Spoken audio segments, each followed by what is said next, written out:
For the longest time, the only Twitch I ever went to was Thomas's because it was Hmm. relevant. So whenever I write in Twitch, There. it always suggests, "Do you want to go to the Sabotende?" It should be working now, the sound. So yeah, we're back.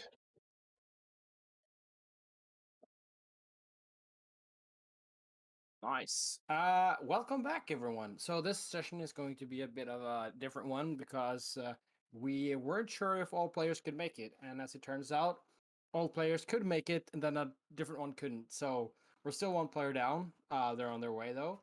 But today's just gonna be a downtime session. We're gonna see what our characters get up to, maybe see a bit of the Direwolf world, maybe we haven't seen before, and it's not gonna be a regular D&D play session, I think. At least that's my expectations. Yeah. Do we need to do a recap from last time, players?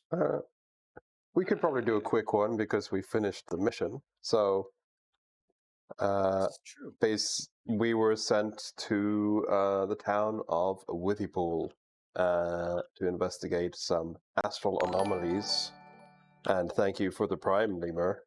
I saw it good. Why not?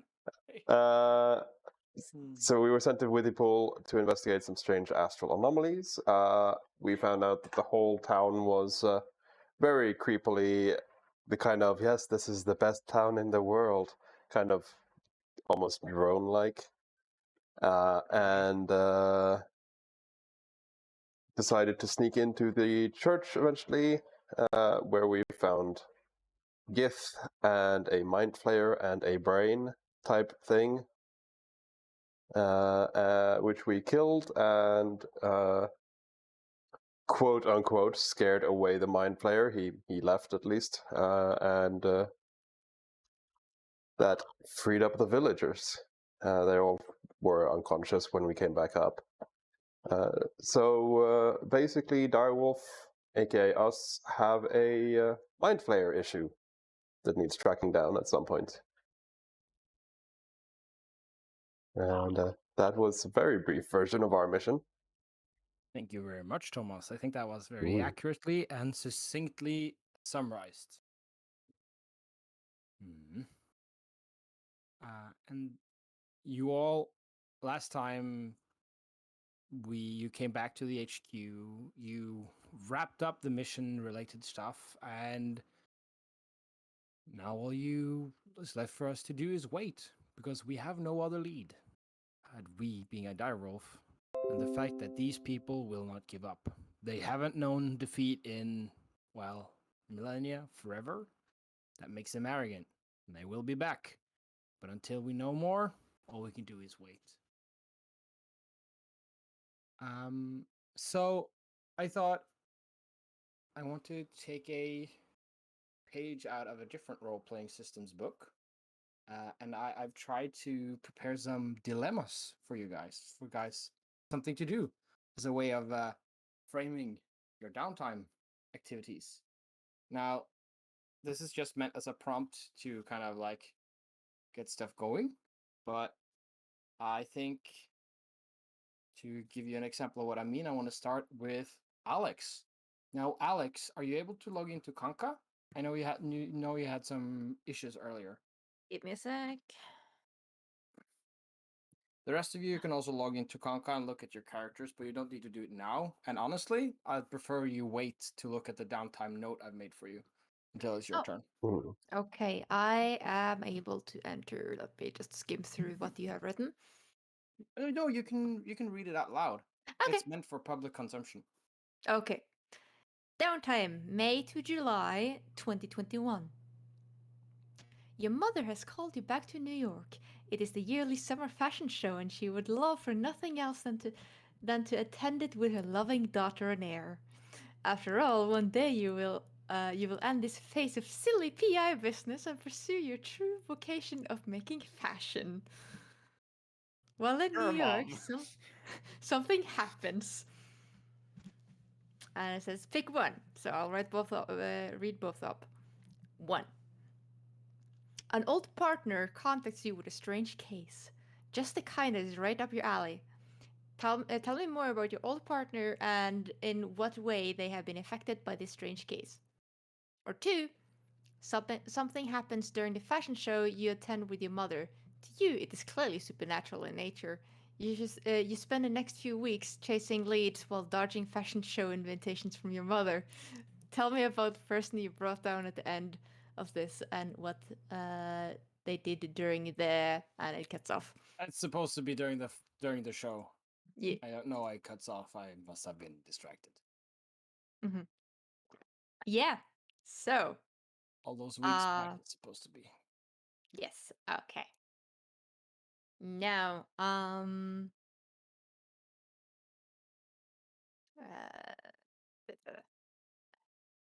so Alex, she was definitely probably called, and the mother had probably already just like bought her tickets, I assume. Oh yeah. It's like, yeah, first class, come home, and Alex sighs and make sure there's no more loose ends in England for the moment, and gives a notice to Direwolf in case any news happens to the current case. And leaves for New York, I guess. And she will probably figure the best thing to do is probably actually talk to her mother first, so that she can get that out of the way. And also get roped into a fashion show. Because when she's actually in the room with her mother, it's hard to say no. Oh, your mother is a storm. She is the reason she has become the force within the fashion world. When she moves, you either move with her or get thrown aside. And as her daughter, you don't have the option of being thrown aside. Yes. Her mother is named Margaret Wright. And I did show a picture to the DM, so I guess you can find a way to show that to the chat, to the stream. Yeah, I can make it happen. And Alex has inherited her fashion sense from her mother.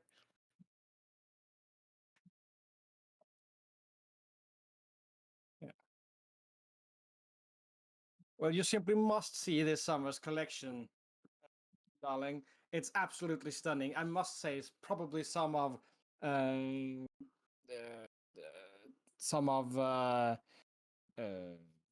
Deschanel's finest work to date. I have to say. But honestly, I do think with the fluffiness, it's a bit over the top. But that's what they do. Are you even paying attention to me? Yeah, of course I am, mother. This is, of course, well, I guess. This is a little bit not exactly my style. This year's collection. Like, have you seen the dress? Just a moment. I am going over my internal catalog of fashion expressions. Alex is very trying very hard to both engage and It's not engage very in much this haute entire couture, conversation. Yeah, like when all of these fashion expressions and things come up, Alex pretends to not be very interested, but she does understand like every single like definition of things. So my understanding is that you're actually going for option number 2 then. Yes. Or yeah. She's Alex is unable to say no because she stayed in England for a couple of months, and she has to make it up to her mother for staying away for so long. Yeah. Like I'm a big case in England. I need to go back there at some point, but the leads are currently notwithstanding, and still looking around for some stuff. Well, I can understand why you need to follow this phase of yours. Every artist does need some sort of inspiration for their greatest works. But you've been at it for what now, 10 years? It's getting a bit dull, dear. Mother, it's not a phase. I do enjoy this Oh, look at the investigation. hemline on that one. That's absolutely atrocious. How could they be? That shows way too much. No. That's not in vogue, or is it? What were you Internally, saying, Dave? Alex is actually just thinking, yeah, no, I don't actually like that timeline either. But she's not Yeah. gonna say it out loud. Yeah. And of course, as you're saying, that this isn't the sit down and look at the models part. You haven't gotten to that yet. You're still just walking around, and everyone here that is somebody, they're of course wearing the latest fashion from their kind of brand. So while she's talking, she's leaning into you like this with her like little glass of prosecco, and she's gesturing to whatever she's talking about, leaning in, and she's clearly just having half a conversation with you. Yeah. There's nothing new there. This is about as much of your attention of your mother as you're able to get. Yeah, and my own attention is around as well. Not like it looks like I am looking around at all the clothing, but actually just my private investigator senses are just like on high alert, like always for anything that's weird. Because after last year, Alex has been more observant for non-standard, like more non-standard weirdness beyond just like private detective weirdness.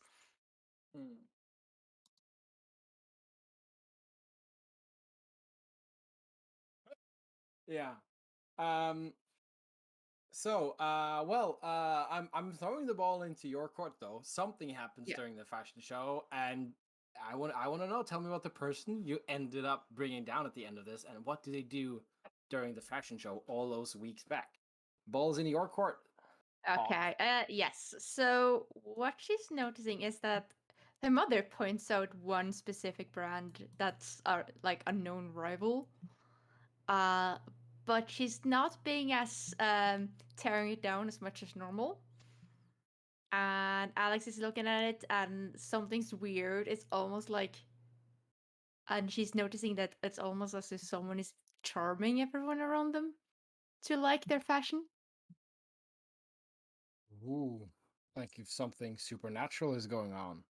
Yeah, it's like her mother wouldn't like these clothing normally. Like Alex knows what her mother likes, and this is not it.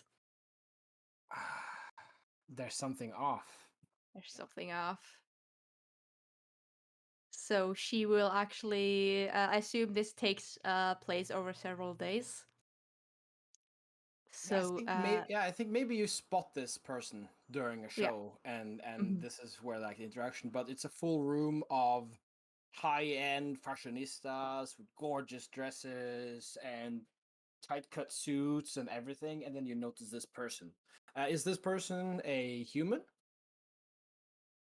looks human at first, but she notices the ears are kind of halfway pointy, so she assumes it might have been a half elf. And Wonder. They do have a tendency to charm the room. yeah, it's At least, definitely like keeping like getting a lot of the attention. So she's keeping an eye on that, and she's also like after the first day of show doing some investigation on her own on the brand itself, uh, as well as actually in engaging with her mother about the history of that particular brand, because her mother would know far more of the inside information than what the internet can provide. So she engages with that. So of course her mother thinks that, oh, finally she's interested in fashion again. It's great. Let's talk about this. And it takes a lot longer than what it normally would to get the information Alex needs. But she just figure out that this is a relatively new quote unquote startup. But to be able to get into this highly esteemed fashion show and barely have any background, that's weird. I'm not sure how much detail we go into, but she does end up figuring out that this person is absolutely charming the correct people to get in and show off their fashion. Do they have a name? You know, maybe? Their name is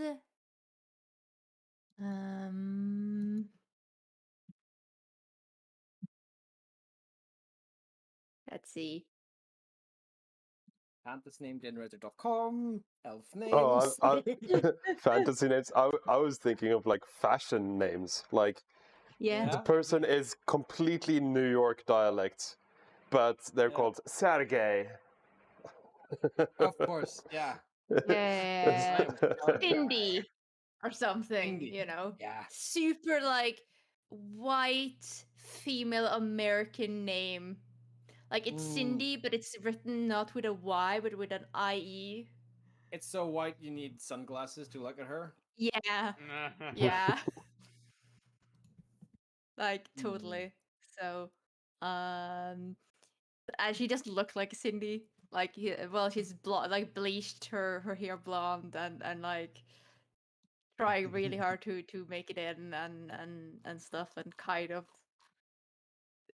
making it for the skin of her teeth with the charming effects that's going on. There's definitely going to be no, it's just No. saying like it's probably going to be like some kind of confrontation at the end because Oh, this is probably going on for weeks because yeah. you're like I'll if I oh maybe I forgot to make that clear. We're kind of doing a time skip now from where we were in May to catch up with ERL dates. So we have like a couple of months. So I assume this is going over a couple of weeks. Maybe you're like staking her out, and because this is a fashion show, kind of like to get hold of her, you have to keep going with your mother to all of these fashion shows Yeah. to try to bump into her. Yeah. And how do you end up like what's okay, big question, what's her end deal, like what is she a half elf? Why is she doing it? She Is she ends up using being a magic? yes, she is using magic. She's a half elf. Mm. From her perspective, like the elf, the Cindy, Mm. she just wants to make it into a super hard career, and Mm. figured that she needed a little bit of help, and it wouldn't be too bad to just charm like a couple of the right people to like her things, right? Yeah. But Alex is realizing, no, you are charming, sleeping and dreaming people. This is bad. You do not do that. And it's Does probably Alex take, yeah, no. does Alex Alex is and not. Oh, you I go. think you should go first. We're having a Canadian Okay. standoff here Yeah, with the yeah, we delay are. of the microphone. Yes. Okay, so she's trying probably first to not involve BPRD, and seeing if she can do it on her own terms, and make her stop before it gets too far. Do you succeed? You can roll a die if you want to, but the scene is yours. You can say that you succeed if you want to, and in what I think way. she does, but it's gonna be a close call with a couple of people. Like, she's not sure if her mother realized something was wrong or not, but her mother isn't at least telling if she noticed something. Because as far as Alex knows, Margaret, her mother, does not know of the supernatural world, and neither does I like know what happens. 95% of the people. So Yeah, I know what happens. It's a couple of weeks later. Because a fashion show like this, it takes a couple of weeks, and there's like minor and major events, right? yeah, You are sitting in your mother's penthouse suit. You are in town, so of course she's lured you up here. You're having yet another prosecco or of some sort, uh, and your mother says something to the tone of, "Well, you know that Cindy, you were so curious about her brand. You know that upstart, young, come out of nowhere. I don't even know what we saw in her. But anyway, she did give me a curious piece of clothes. It was donated. Said it was from Cindy." And she turns around and goes into her behind her desk. So pulls up. It's a beautifully wrapped package. I decided to take some artistic liberties to it. I made some minor adjustments of my own, but I do think it's quite your size, she says, and hands you a package. huh? Well, thank you, I guess. And Alex will unpack it.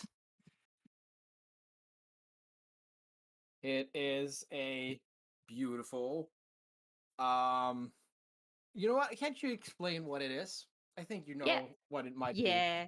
So it is a kind of like sort of trench coat thing, but it also has built into it this kind of cape on the back as well as like a hood that you can pull up. So like it looks slightly up to place for like what normal people would normally buy. Yeah, that's a mom. But it also looks like okay, high-end fashion kind of weird off-brand or something you might get on like a very like unique internet store, I guess, if you could find it. It's a very like nice dark gray color that fits right in with Alex's clothing already. So Alex kind of looks at it, tries it around, um, tries it on. Does she Well, if you notice are, anything about it? uh yes, she's definitely noticing something about it. And her mom is just looking at you, fingers laced together like this, and just, yes. If you're gonna run around playing the part of a PI, you should have some proper equipment, at least look the part. Can't have a daughter of mine looking all unfashionable. She goes over and she tugs on your clothes like she would like on a mannequin or a model or something just to make it sit perfectly right. But she doesn't really need to make it changes. It fits perfectly. Alex is kind of turning around, doing like sort of a swirl. I was like, "Mother, what adjustments did you do to this? Because it does feel fitting. Let's go with that." Uh you can make an insight check. Yes. Let's see. Insights.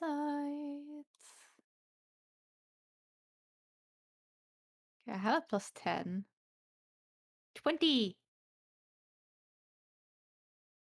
You are very close to your mother. And she smiles when she says it. And but she's kind of says, oh, just some small adjustments here and there. Uh, you're not able to tell if she is being coy or vague, or if she's really she just did some small adjustments. AKA, you don't know what she did. Okay. Alex will keep it on and thank Mother for it. Mm. But like as soon as whenever they finish the conversation and Alex leaves and is alone, she will cast an identify on it. And you can tell us what kind of item it is because it's definitely, you know what it is. Yeah. Do you have Alex it is in opening her front of you, or mouth. do you want me to find it for you? No, I have it. I no wait, I don't have it here yet, but she knows what it is. I just like Alex is just like opening her mouth, going kind of halfway back to her office, turning around again. What if he doesn't? What if he wasn't there? What if it was Cindy? And then she kind of turns back around like, and then leaves. And for the chat and the other players, she got a cloak of elven kind. Mm-hmm. Very nice.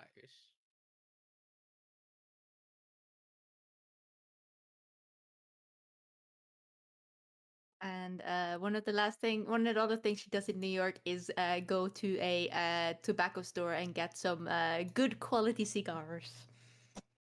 Because she was running out. She knows the exact shabby little store that has the exact brand of cigars. And it's not a shabby store as much, it's just is a very particular I don't know what they're actually called, like the proper term, but I describe it like a craft Teak? store.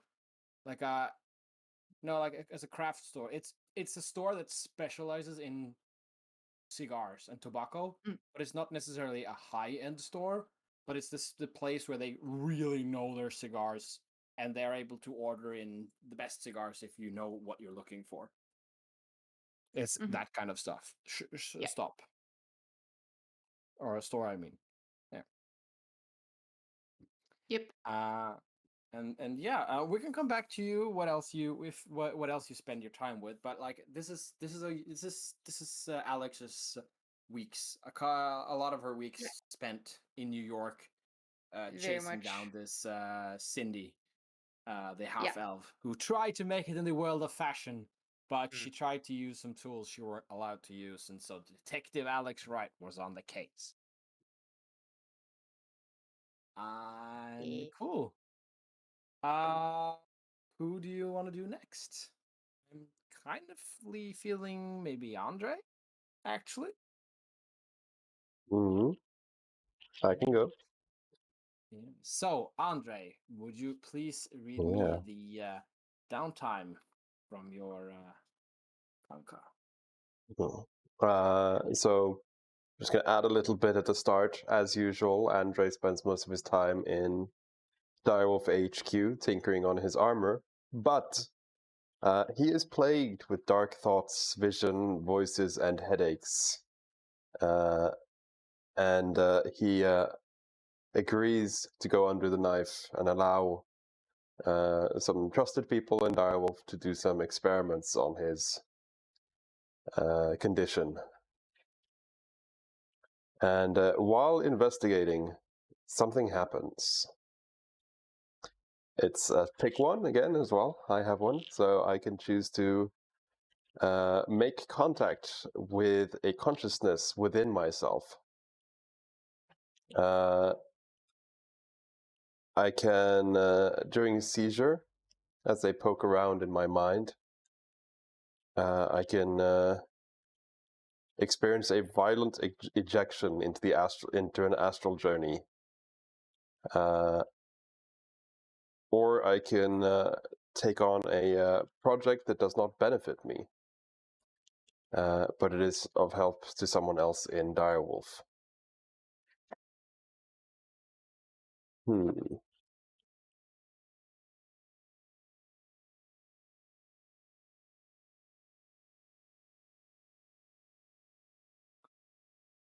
It's either terrible choices or really good choices if you have to think about them. Yeah. No, they're good choices. I'm just trying to think which one kind of suits the best for me. I think I'll go for the middle one. That I have an astral journey.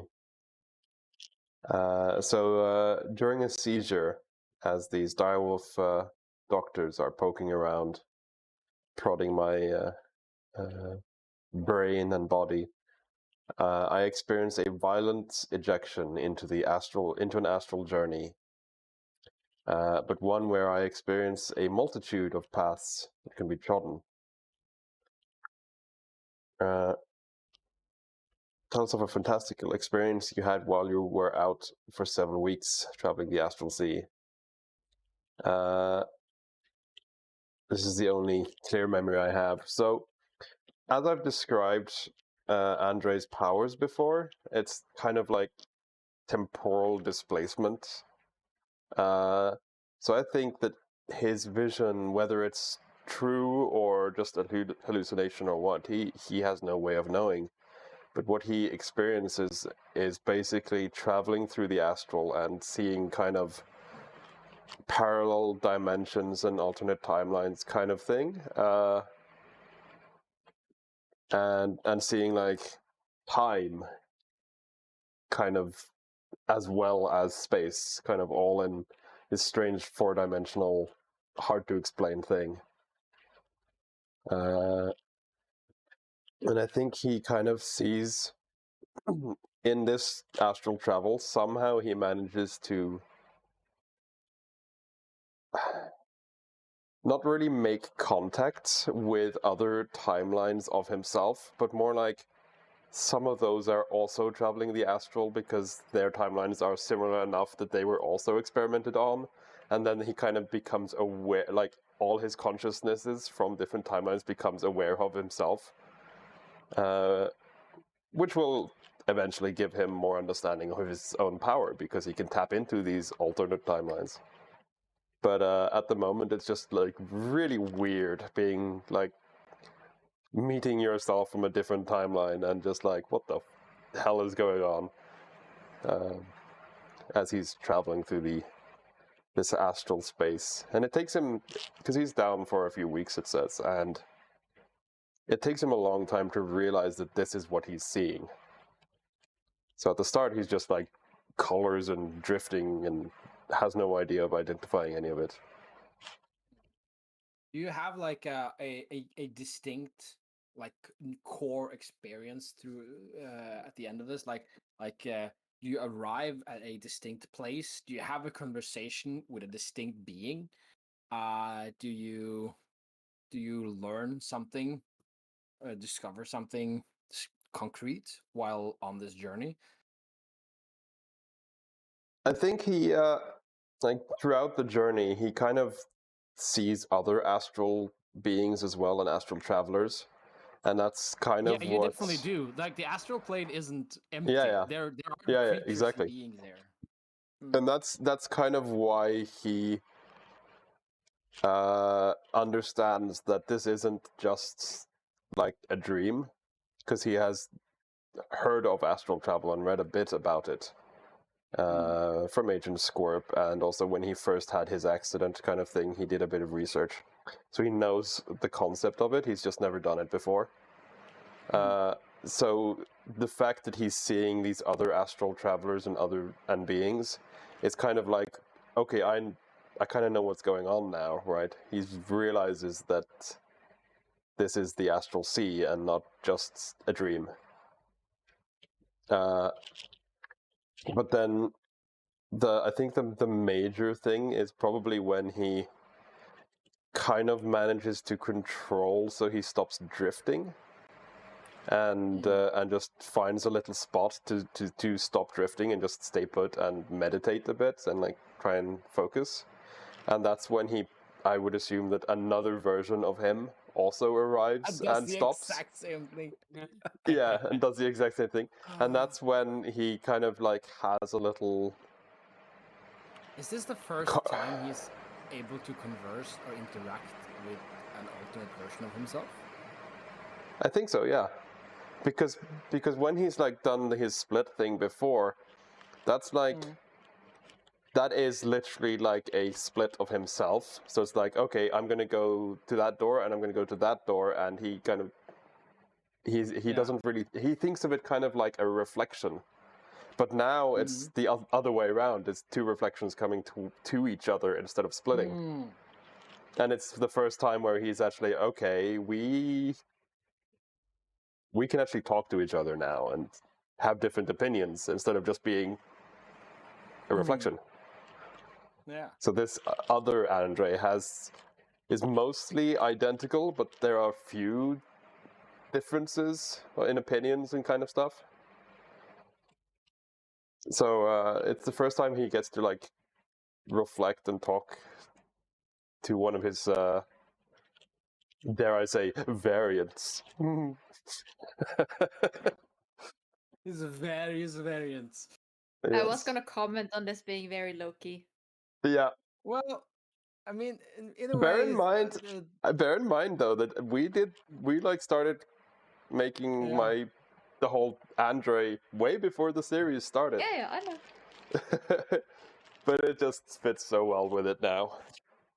Yeah, it does. I think it's pretty cool. I think that's a dope one. And when you wake up, you have this distinct memory. You don't necessarily remember all of the details of the conversation because you spent a lot of time with yourself. That sounds awkward, but you have this distinct memory of this conversation with this other creature who were yourself somewhere in the astral, and the vague sense of the other stuff you described. But that's very hazy. So Yeah.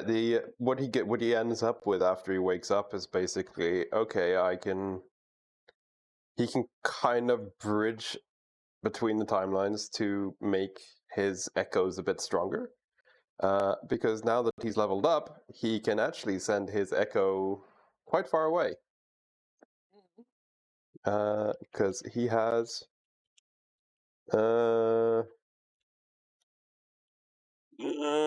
I can't remember. There it is. He has Echo Avatar now from leveling up. So I can actually swap my consciousness with my avatar and send it 1,000 feet away instead of 30 feet. So I can. That's pretty far. Yeah. So I can literally like swap consciousness and move around as one of my echoes now. So that's kind of how he learned to do that, by actually tapping into these alternate versions of himself. Yeah. He deepened his own understanding of his meta self. Yeah. And also his a different version of him went and moved something over in the room, but that version isn't here, so he got telekinetic as well. That's a good explanation. That's Yeah. pretty cool. Yeah, it took the telekinetic feat. I like that. Yes. Cool. Okay, cool. I mean, your character has time to do other stuff, and I know as an artificer, you have some kind of mechanical stuff you need to do during downtime. This is not going to affect that. You're still gonna have time to do that. I figured. I doubt that I'm under the knife for a year. Yes. However long it is. This is from May until July somewhere. The dates are a bit fussy, but I actually have it up on Kanka. You can have a look at it. But it's a couple of months. It's long enough that I felt I didn't need to be accurate down to the day. Yeah, exactly. I need to focus. Because I'm dying, let's acknowledge it. Your web camera is looking hilarious, Rune, with the Yeah. You're reminding me of a Moogle. Yeah,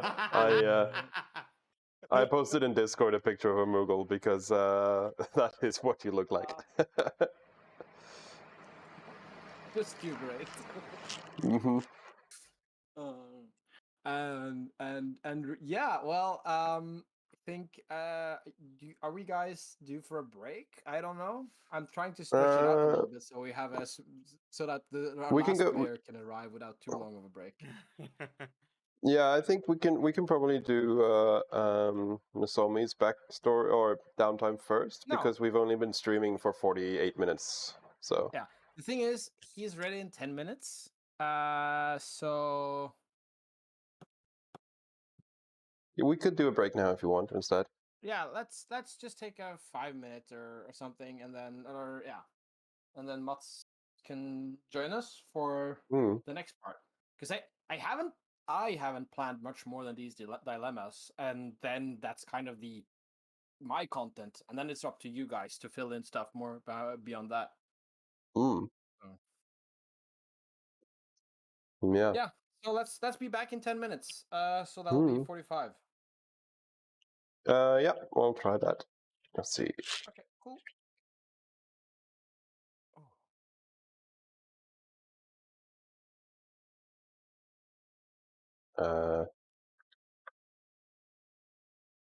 I'm just trying to figure out my hotkeys. That's starting. No. Yeah, it ain't always that easy, is it? No, I can't remember what the hotkey for my BRB scene was.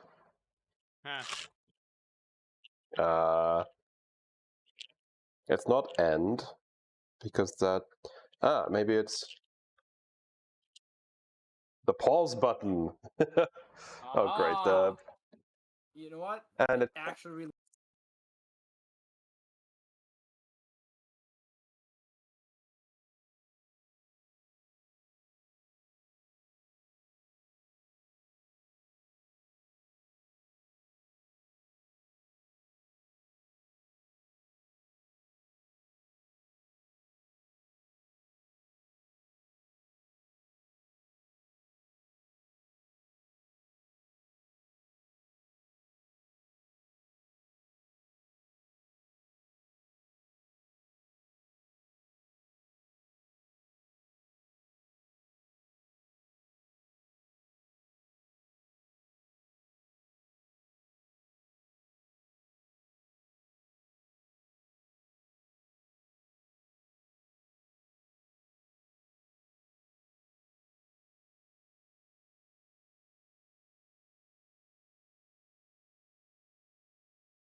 Here we go. Yes. And oh yeah, we don't have a music part. Okay. I put on the music, but I don't have any music that I know would be fitting for all of us. So, actually, speaking of nobody in particular, I think we shall then do Insomnia next. Sure. Give me a moment.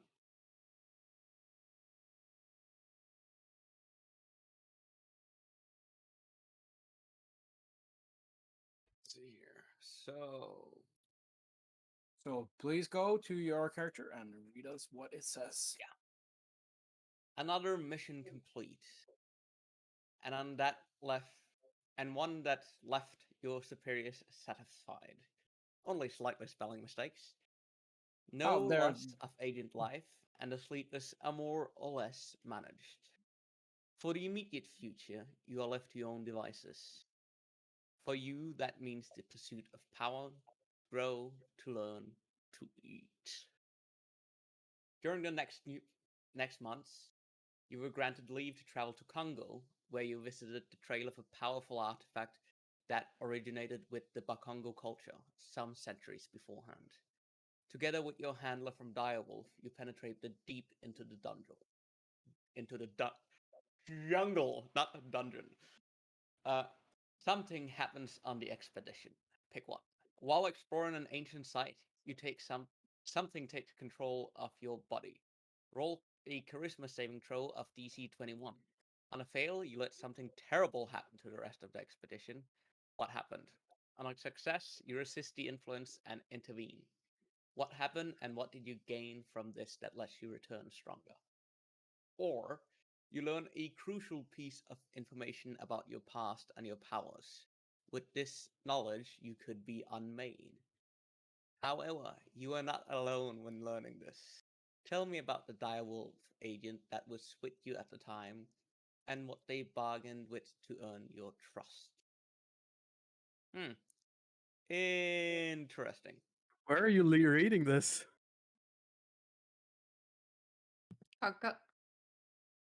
Yeah, but where? On Good. his character. On the character. Oh.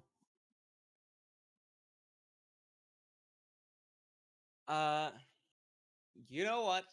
Let's explore an ancient site and try this charisma save. Because my charisma save is pretty darn good.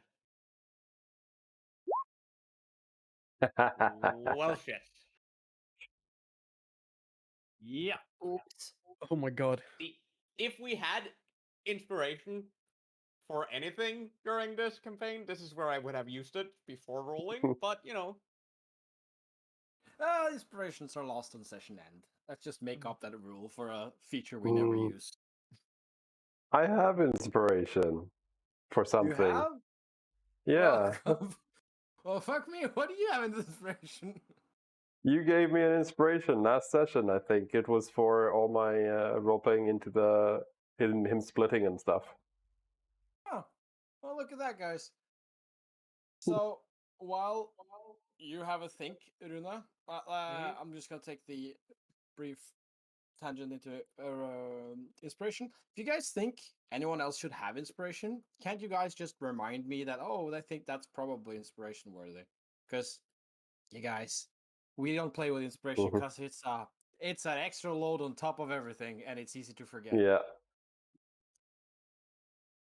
So feel free to suggest when you think it's appropriate.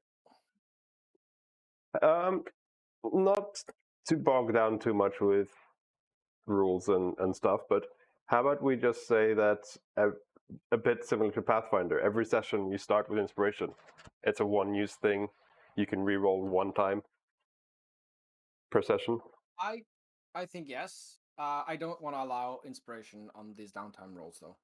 They No. are balanced around not having inspiration. Well, screw you then. Well, it's supposed to be a tough role, and yeah, I think you What was the text again? I think you Uh, you something terrible happens to the rest of my expedition. So, Matthias, you're gonna have to find some more pictures and add to my token. Nah, that's not how it works. Yes, it is, because I don't have DM access, so you're Well, gonna need to do that. Technically, you can do like Thomas and import your own Yeah. tokens now. But I figure your token has a lot of unused we haven't seen before, so we'll just say that those are appropriate. So what are you saying? You murdered the rest, you murdered and ate the rest of the expedition? Yeah, that sounds about right. It's isn't immediately obvious from the text, but you're supposed to learn something that makes you stronger regardless if you succeed or fail. Right.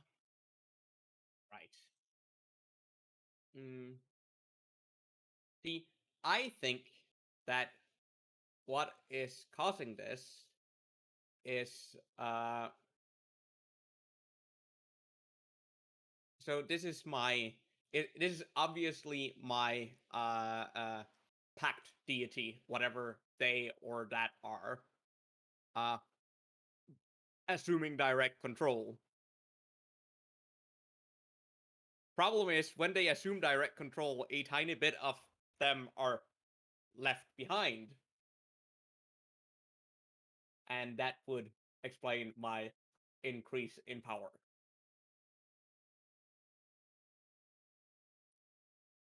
Do you learn something more? Do you have like a name or something for this being? Or a nature? Or a feeling?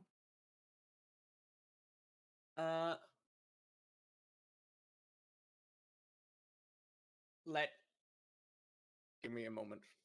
If you don't mind telling, what kind of deity is it? Like mechanics wise?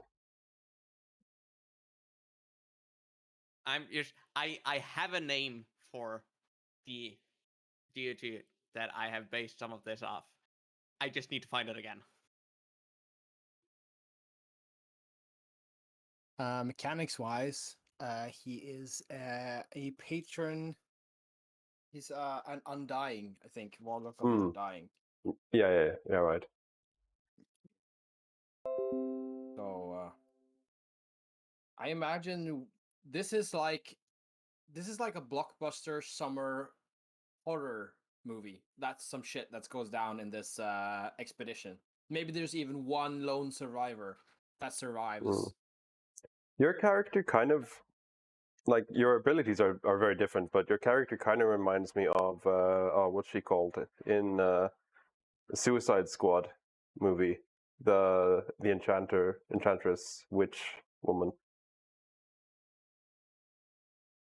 Enchantress? Is that her? I can't remember. I think it's a Enchantress, yeah.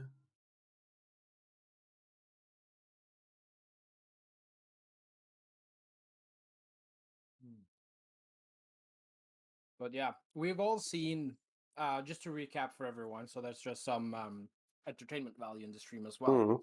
We've all seen Ensomi's dreadful aspect, or what is called, when she kind of takes on a, not necessarily a true form, but a horrible form, a horrendous one, distorted one, terrible one, strikes fear into her foes and friends alike if they're not careful.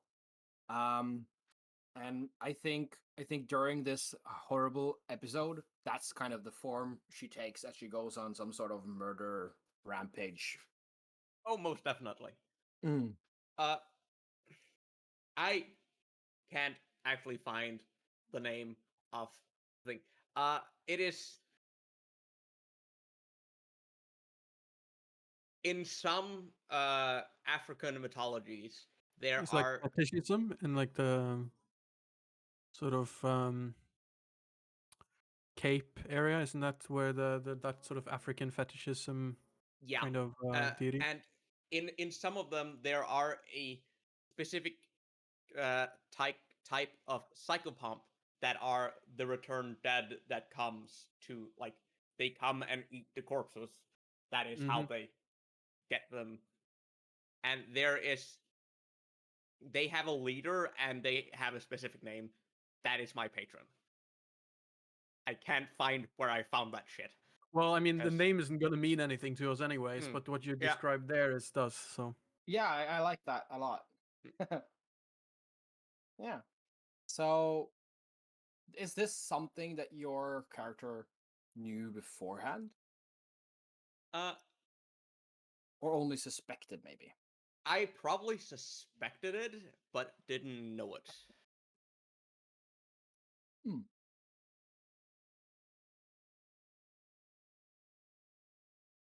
So, what is the relation there in the mythology? And now just asking because I'm curious. You don't have to have a good answer for this. Are you like a children of this creature, or are you of their family or clan, or you're working for them? So I am only tangentially related to them. Uh, the kind of creature I am are not directly related to them. They are, like I am a traditional, what in many sub-Saharan mythologies would just be like witches are just shapeshifters. They are born shapeshifters. They were always shapeshifters.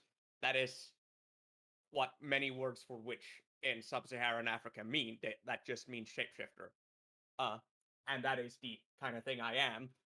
Witches are also tendentially related to death, so it's just a natural crossover.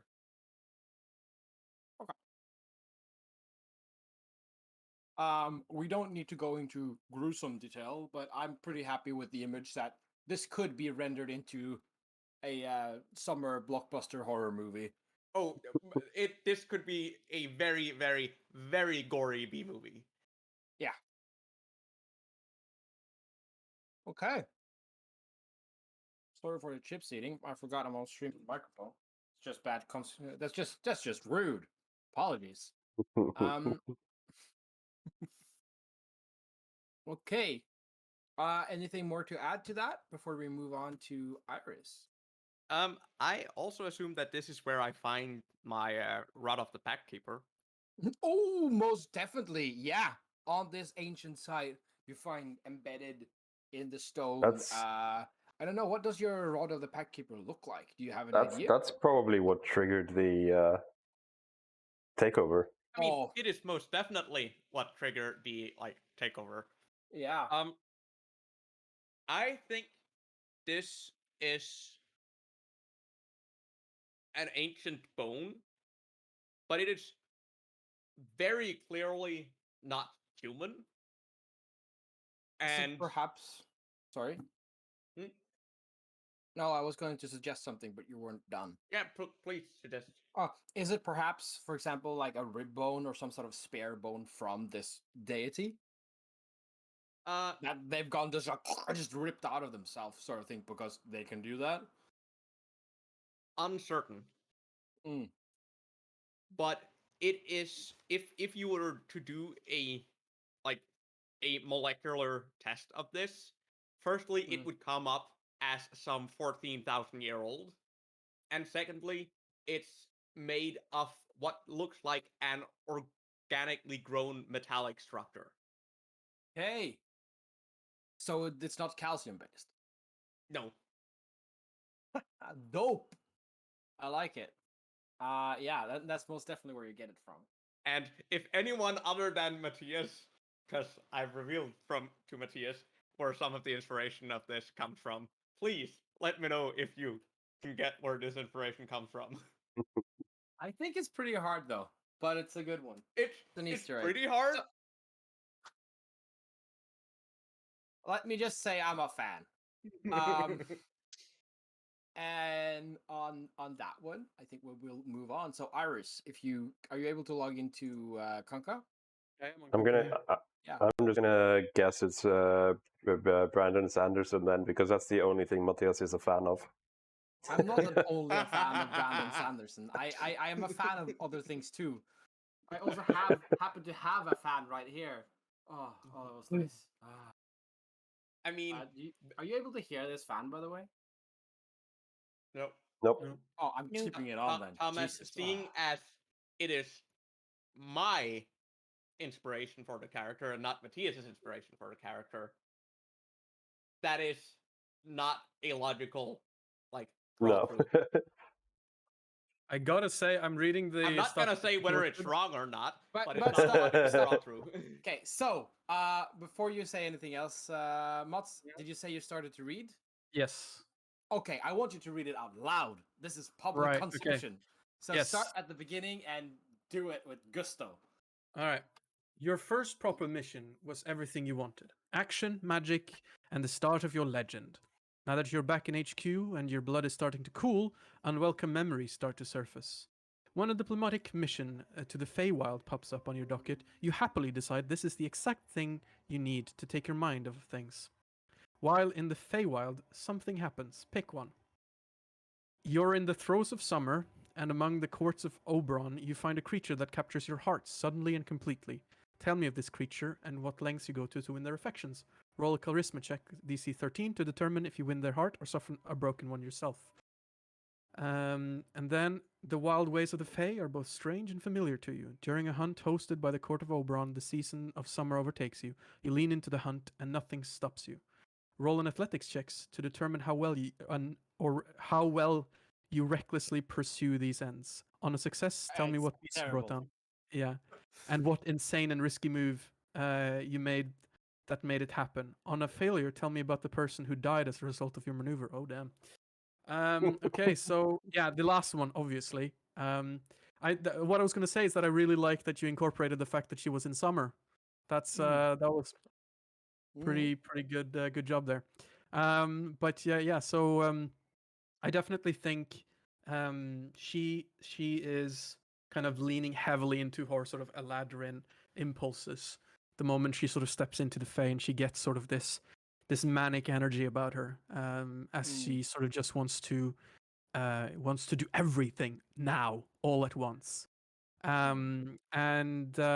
She, I think, when she hears about this hunt, this is up her alley. This is exactly up her alley. She's heard so much. She's read so much about these legendary, mythical creatures that can only be found and hunted during these sort of legendary wild hunts. And she must get herself one of these. What's a cool Fey monster? Like a cool sort of not a kind of majestic monster. We'll get back to that. Either way, It could be like something like, yeah, we'll get back to it, but depending on how well you roll. But I mean, we're talking maybe like the 12 horned antler kings, that kind of beasts. You know, they're 12 feet tall.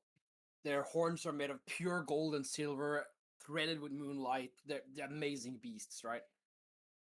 I think what I need to do before I set this up too much is I'm gonna need to roll the athletics to check if I need to set up a tragic, or a victorious story here. So I'm just gonna roll the athletics. Guys, I'm are you guessing my feeling it? rage. I'm guessing She's my rage murdered. won't help. You know what? I did say you're in the throes of summer. Yeah. I don't know. Yeah. What do you guys think? I think Let my wild magic out, because it could also be fun, because then I want to also apply whatever effect I get and apply the effect of that to the storytelling as well, because I have these sort of, my rage effects. Because that could be some weird and wacky shit that happens as a result of it. you know what? I think if you're in the throes of summer, right? Summer is opportunity. Let's not overanalyze it. Just go, Yeah. right? So let's just say it. Let's say you get that one. Okay, so then I'm gonna roll a d8. I say I didn't want to have your inspiration, but I think this is just using your traits This and is using your abilities. abilities, yeah. Let's see, wild surge 6. Oh, this is just the AC one. Fuck. Okay, this is the boring one. Okay, I guess more AC. Yeah, but I also give more AC to my allies in 10 feet, so it's sort of like a protective aura.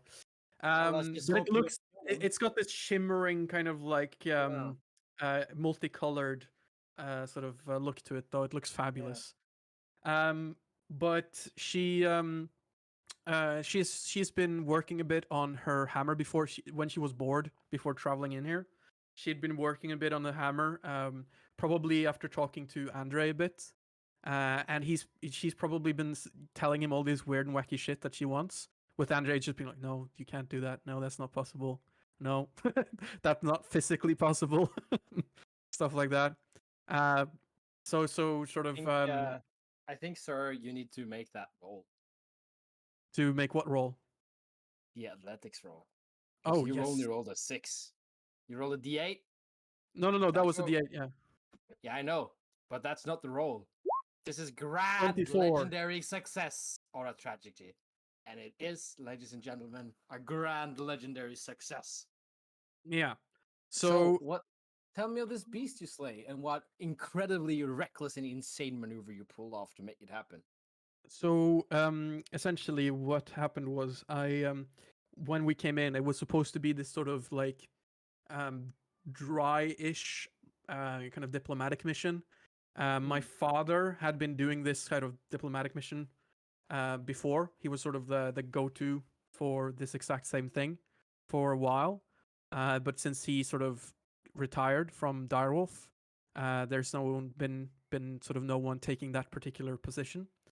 They've been sending less experienced people to go and deal with it, like non-Fey, and that has not been very positive. So they sent Iris, and when she got there, it wasn't a big thing for the court of Oberon.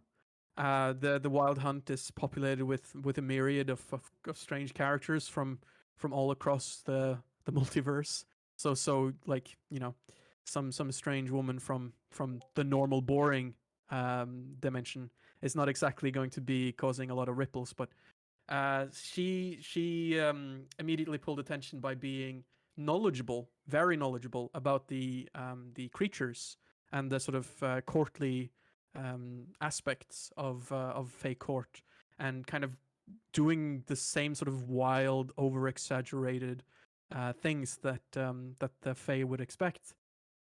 So she quickly ingratiated herself with, unbeknownst to her, with this group that had come to the court of Oberon for a wild hunt, to participate in the wild hunt, and she came to know this centaur, who basically was just as boastful as she was.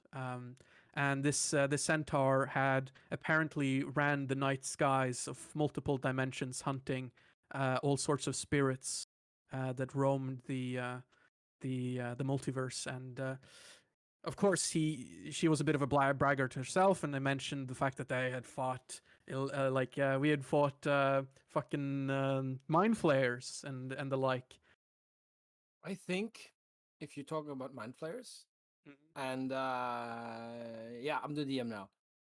They don't know necessarily what you're talking about. Mind flayers are from outside the sphere that the Feywild and the mortal realm are within. Yeah, They are because they're the outer realms. Yeah, but no, but the Feywild and the material plane, at least this part of the the Feywild, is part of the same sphere. Space. Yeah. Space. It's a Yeah, planet. It's just it exists on weird ways. Yeah, because the Feywild, Shadowfell, and Material, they overlap in space. They're just different dimensions. Spaces. Yeah. But of course, one thing that she does mention though is their capabilities of mind control, and their sort of that's their main kind of use. Their main weapon is their mind control powers. And of course, the centaur boastfuls, like, you know nothing of mind control powers. You've not met an Archfey. You have not met any of these Yeah, he's met extremely powerful, mind-shattering magics. Yes, exactly. So basically, what ends up happening is that the centaur challenges her to hunt down a fey creature, a stag, that no one is able to kill. Not because it's so elusive, not because it's so hardy, but because no one can force their mind. I I want to interject here. It's not that Mhm. he challenges necessarily to hunt this down, but they're organizing a hunt right now. That's Yeah. a thing. They're gonna try to hunt it, but they often do this. I mean, the Yeah, legendary yeah. hunts No, no, are she, attempted all the time, but you're being challenged to join this hunt. You think you're yes. grand? What about joining this hunt? There is Yeah, this yeah, hunt yeah. going on. You can think you can do it. If you think you can do it, you You should say do it. you've withstood the mind altering Mhm. effects of such a creature before. Well, Mhm. here's a true challenge. Yeah. So she joined the Centaur's team, and this is where the tragedy would have been set up, obviously. I figured he wouldn't have made it. His life depended on a D20. Poor guy. Yeah. So she started to prep for the hunt, and where everyone else was doing their like rituals, one pre-rituals. one detail: the Mhm. centaur, in his ritual, he dons his quiver, he dons his arrow, and he puts on his beautiful red shirt, and he's ready to ride into battle. Well, the roll 20 said he doesn't have a red shirt. Didn't you realize? Oh, he most certainly has. It just means he made it. But yeah, she does when contrary to everyone else who's doing these sort of supernatural kind of ritual preparations, she actually tries to study and figure out more about this creature before going in. And what she learns is that, or she comes up with a theory, and that is that it doesn't use mind control, that it uses pheromones. That it has these not just pheromones, but these sort of spore-like kind of feature that essentially prevents the creature from. It's sort of like a self-defense mechanism that prevents anything from harming it. So what she does is that she creates a compound to help block that, and she creates something to help block that exact feature of the elk. And as she does, she starts I'm to going. get she's Yeah, wait before you go through pull-ups with it. Imagine this: your character is in the throes of summer. They're impatient. They are result-oriented. Costs be damned. You're also on a hunt, yeah. and it was athletics checks. So I'm kind of looking for that Yeah, one yeah, no, final no, insane maneuver. Yeah. it's coming. But the thing is, this is sort of the fact that she is not just a barbarian; she's also an arcane researcher. She uses Absolutely. wisdom. She uses her tactics.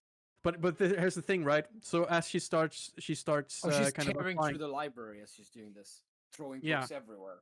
Oh yeah, yeah. It's a complete mess. Mm. It's done hurriedly, quickly, and impatiently. Yeah. Yeah. And she gets something, and it's sort of like a eureka moment, like a manic eureka moment. And she's just ready to go, and she starts like getting out in front of everyone. She knows exactly this is gonna be it.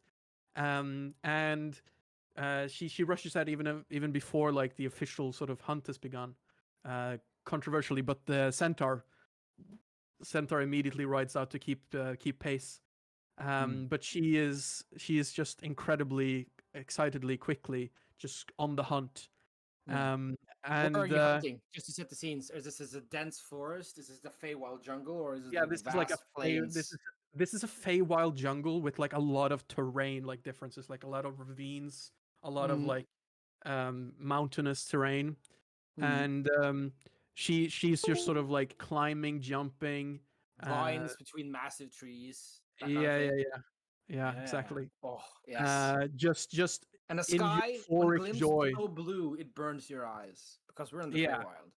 just in euphoric joy, just like woo, as she sort of like from vines to vine, Oh, and and when she gets close, she sort of stops on one of the tree branches where she sees over like a little clearing, and she sees there this stag and its herd, and she stops for a minute and sort of thinks, and then suddenly she gets like a little flash of something dark, something other, and she just shakes her head and tries to psych herself up, and then pushes herself into a rage to forget this darkness, forget this. She's here, she's in the now, and she embraces fully this passion. And as she does, this sort of by this sort of luminescence of her spores forms into this sort of wing these wings outstretched behind her, sort of twinkling in like a sort of starlight mist as she jumps down and then enables her rocket hammer and fierce. And The just rocket as hammer? You can't have that. You can't have that. You can't have that. it's You may listen, have that. listen, You can have that. that is Yeah, that you is can just have a great that. that is just a great weapon master feature. That is just my plus 10 damage, minus 10 to hit. That's just the flavoring of that. It makes all the sense because as a bonus attack, if I kill something as a bonus action, I can continue. It just goes fucking through them. That's the silliest, stupidest, most fucking amazing thing. Yeah, okay, you got a rocket hammer. All right. And then of course as she lands, sort of slamming into one of the guardian stairs, she realizes that her rushed concoction did not work. She was wrong. And she's so suddenly this is sort the of, insane move, right? Now you're Yeah. on top of the stag, you got your rocket hammer, but it ain't slowing down. yeah, and she realizes that she has to push through this. So she just, it takes all of her power just to kind of start moving that hammer again. And she gets to the point where this whole herd is sort of being stampeding around the clearing and is now on the way back. And she now sees the centaur coming out of the clearing along with a few of the group members just in front of the stampeding herd, kind of slowly heading towards. The centaur rears back, tries to get away before the stampeding horde kind of crashes into the clearing.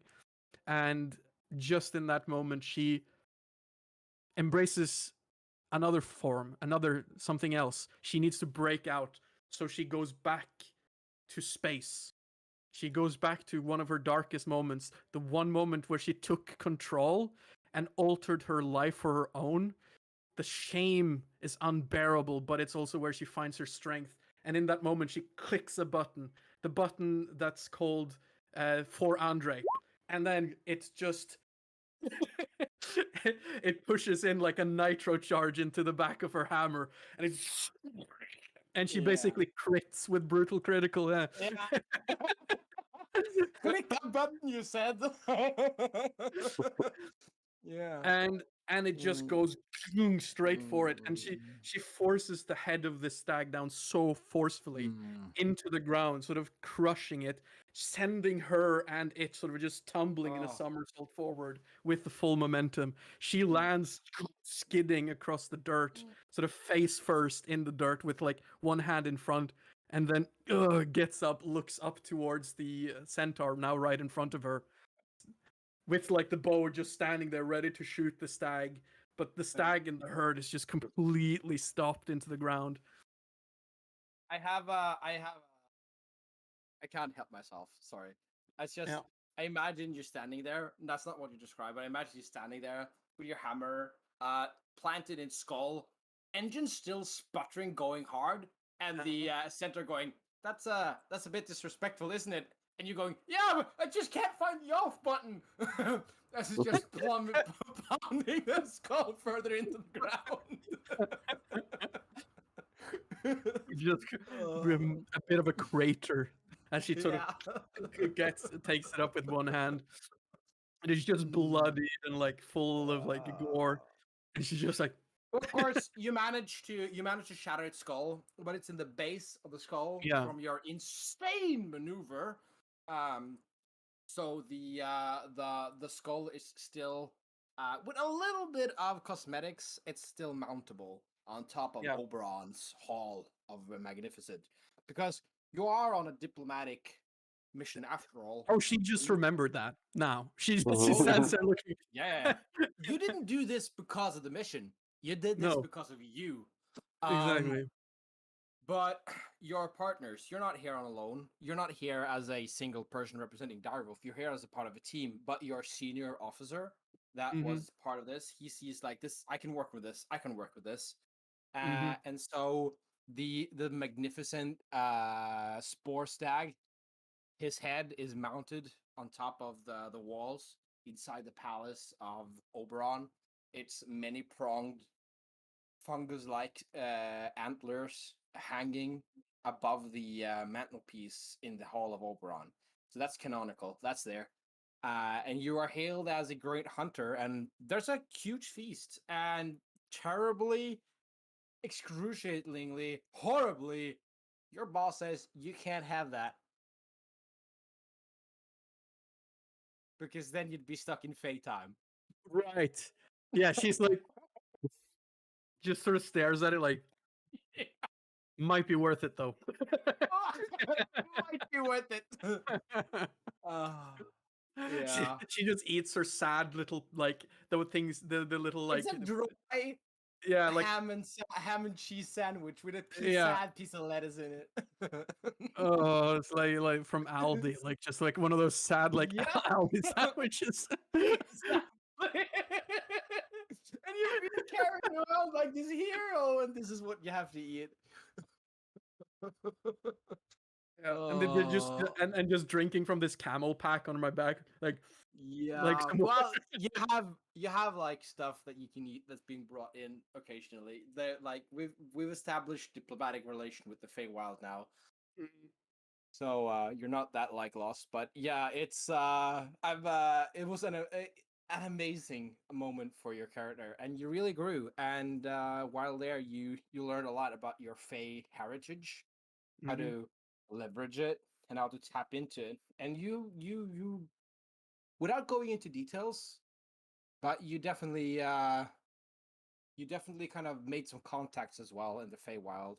And there's if you look at the stag today, Mhm. step into the Hall of Oberon in his court, you can see that actually part of the stag's antlers is missing on the right side of the head, and that's because you own the tag, one of the spines of it.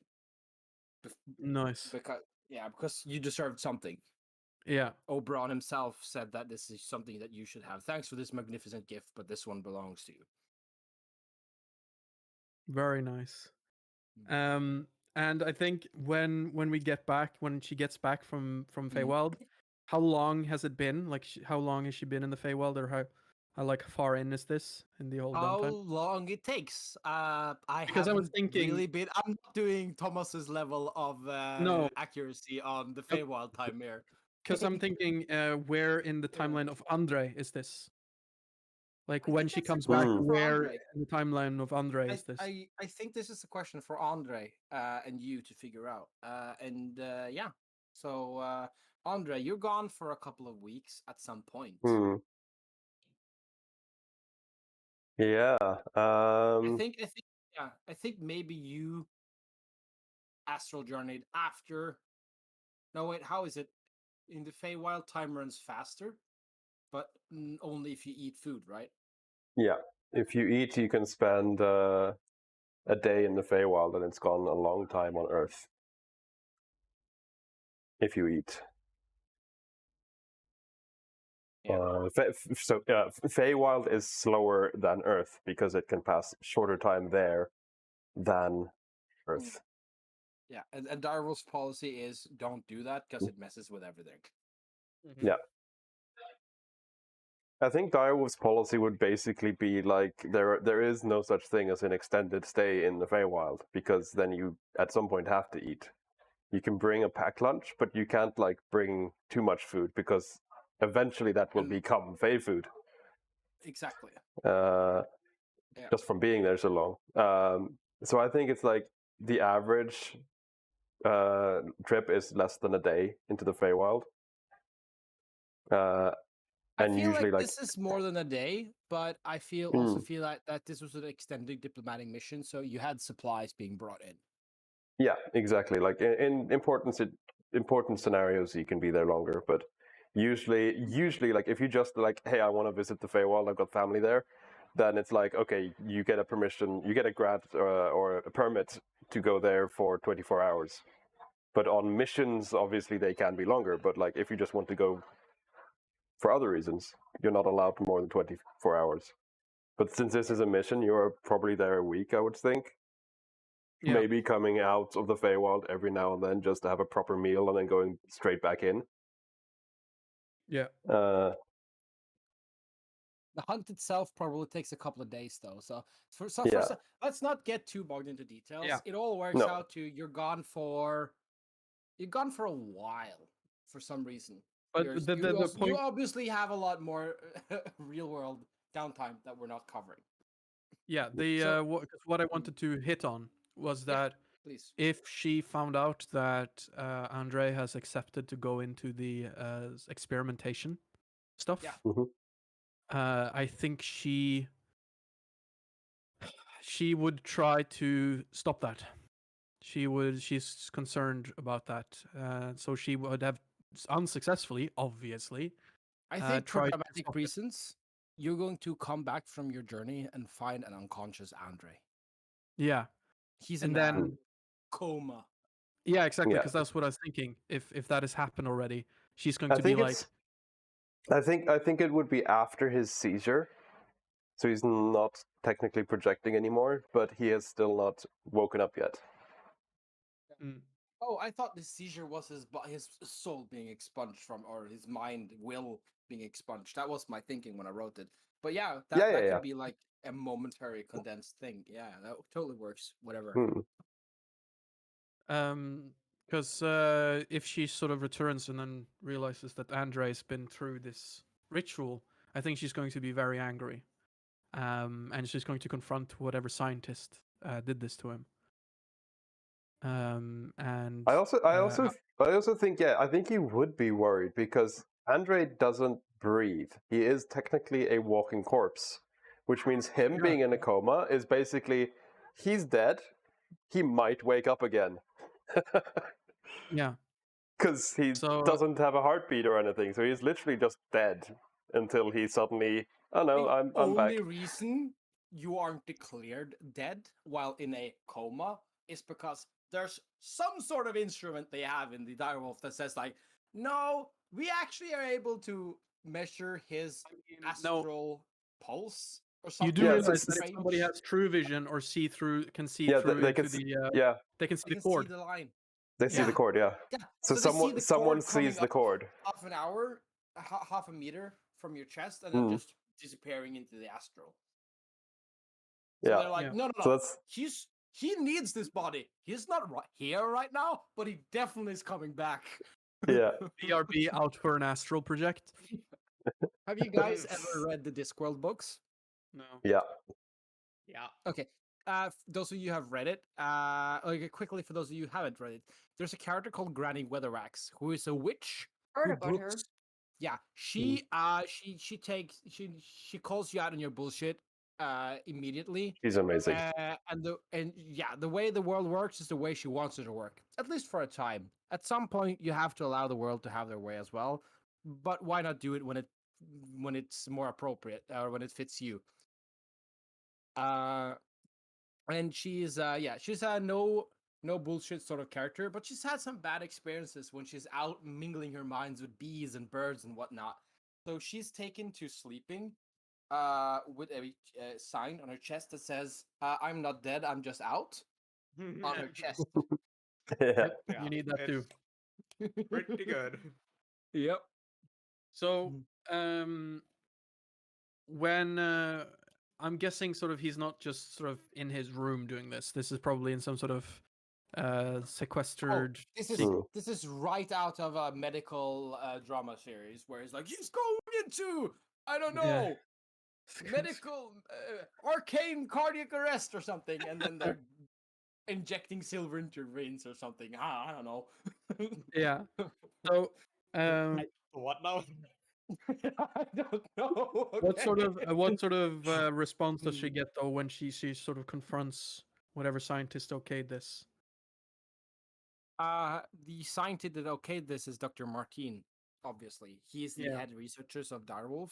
And for you who don't know this, Dr. Martin has been with DIREWOLF for a long time. He's the one who's made the smartwatches that almost every senior DIREWOLF agent wears. He's the one who's in charge of containment. He is he's pretty much a DIREWOLF's answer to Q. Yeah. I think that Hmm. sums it up about pretty accurately. And of course, he's the one who is in charge of this. Mhm. But I do actually think that Squib is consulting pretty heavy on it because a Yeah, lot of the I would also think Mm. like it's Martin. Martin probably signed the document, but he wouldn't have been in charge of the operation because he's not a doctor. yes, exactly. That's exactly what Yeah. I'm thinking too. So, are you talking to the one who signed off of it, or the doctor who did the procedure? I'm talking to the one who signed off on it. So That's Martin. Martin. Yeah. Yeah. Thomas, I'm sorry, this will have to be you. Oh, because my French is so great. Because it's your French is great. I can do it if you want to. Mine is not much Pardon my better. French. Pardon my French, mon ami. C'est très terrible. So No, mine's honest telling me question, Thomas. Do you want to do the character, or I could I'm try. actually I can offering you the try. spot? Yeah, Yeah, I can try. I'd like to see you do it. So do it. So, mind telling me why the fuck you went through with this procedure? I mean, how do we know he's gonna return? We do not know, but Andre agreed to it himself. He is an anomaly in both the living and time. Do you not realize how dangerous this could be for him? He's not tethered by like a mortal soul or anything anymore. He's just gonna be floating there in the astral all alone. He's not gonna recognize himself, his time, or this timeline. Do you realize every time he splits, that's a different timeline, a different version of him? We might even not get the same one back. That is very true, but also Andre is, as I said, he is a very how should we say? We know very little about his condition and his anomaly. You stop speaking of him like he's an object. He's not just an anomaly. He's not just these sets of abilities. He's a person, okay? You maybe not know him before this happened to him, okay? But I did. And he's a person. He deserves to be here in his head properly, not out there looking, being confused, being. He has said himself that he wants to understand his condition, and he also signed under the procedure. Also, to quote his own words, "What's the worst that can happen? He's already dead." Yeah. Fucking Andre. And like, she's sort of like, do you have any idea what could happen? Is it just traveling in space, or is there the possibility that he could travel in time as well? Agent Squib has been constantly observing his astral cord. It is still intact, and therefore we know that Andre can return. He has not been out for too many days, but if it goes too much of a time, we can send a astral projector into to find him, to follow his cord. Oh yeah. Let's just send someone in through time and space and hope they find the needle in the haystack. Sorry, I know there's probably a way. It's just I understand that you are worried about Andre, but bear in mind that after the mission in which you returned, there was he was experiencing issues. One could say he was constantly displacing, and it could have gone worse if he manages to synchronize himself. Then maybe he will become more stable. Imagine what would happen if he did not if he does not stabilize and is constantly splitting into multiple timelines in this same room. yeah. I mean, that's sort of why I was worried about him. It was so untethered, but I feel like making even more untethered, like literally tethered by one singular line to his whatever We you call it can body? his soul, if you will call it that, his astral body is still connected to his physical. So if there is anything we have learned, at least, it is that he does indeed have an astral self inside the corpse which he walks around in. We know for fact now that he does have a personality and soul, if you will. Yeah, We also know that after he started astral projecting, that his body has stopped, glitching. So his abilities with time is very connected to his astral. Do we not like know what he's doing there? Like, sure, astral projection, but for what? For what reason? What is he looking for? That is for him to answer, not me. Oh God, she looks worried. I'm so happy I made you do, Martin. It makes you actually be able to answer with confidence about the state of your patient. Patient. Okay. Do you As I know said, any idea how long? Agent Scorp is constantly monitoring his astral cord, and bear in mind that if we were to try and force him back, that could have dire consequences. Yeah. One should not interrupt an astral traveler. Yeah. Okay. Thank you, Dr. Martin. I'm sorry. I'm sorry that I said some stuff. Didn't mean it. I understand your concerns, Aris. The best thing you can do is be there when he returns. If you want to assist any further, I would suggest you do some reading on astral travels and analysis of astral sea. So maybe you can help him understand what he saw when he comes back. There is a tether to him now, right? It's tethered to his Oui, physical body here. oui, And there is. he's using his ability now to try and become more rooted in this reality that we're in right now. Or to understand his affliction. That is our hopes, indeed. Okay, I've got an idea. And then she leaves, sort of like nonchalantly. She seems very focused and very kind of direct, and she walks just straight into to the room where Andre is.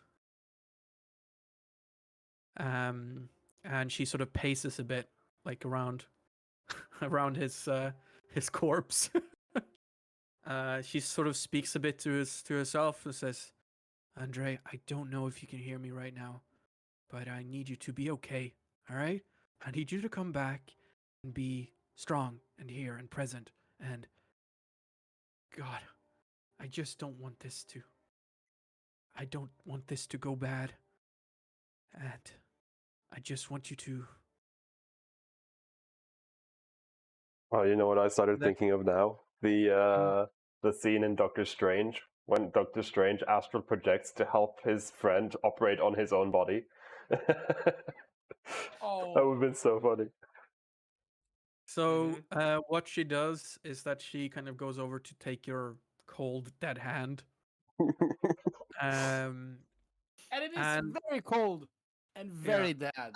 And not at all clammy because the corpse doesn't sweat.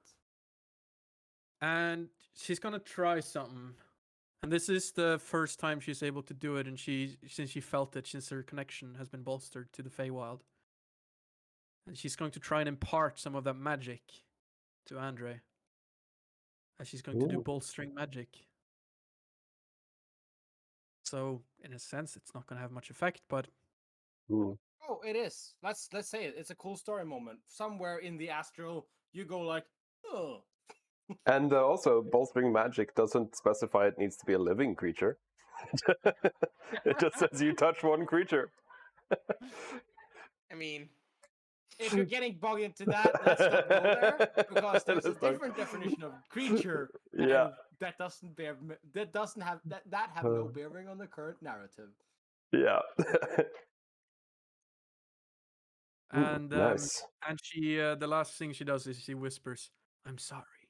I think sorry what happens when you do this bolster is that it could be your imagination, but it feels kind of like for a split second there's a pulse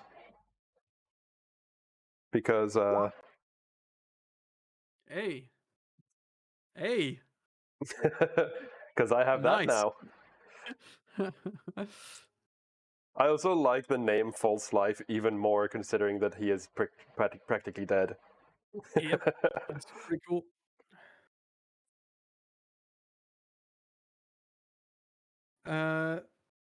Okay. So yeah, that's pretty good. And it also starts with bolstering yourself with necromantic facsimile of life. So bolster. Perfect. So basically, then after sort of feeling that pulse, there's a little tear from her eye, and she says, "I'm sorry that it got to this. I'm so sorry." And she kind of tightens her eyes together, breathes out heavily, and she goes and leaves. Yeah, and I think until Andrea returns, I think she's going to research what do what Martine's told her impatiently. Cool. Impatiently and manically, just go through just a whole nighter of like studying this shit. You guys want to do the kind of, I wouldn't say cliffhanger ending on it, but like what happens next piece, or do you want to do more downtime? By the way, we have time for either. Yeah, We're not in a rush right now. We're just chilling, having fun. I'm up for Also, more. just check the chat and the direwolf stuff. I Yeah. am going to pop off. Okay. Yeah.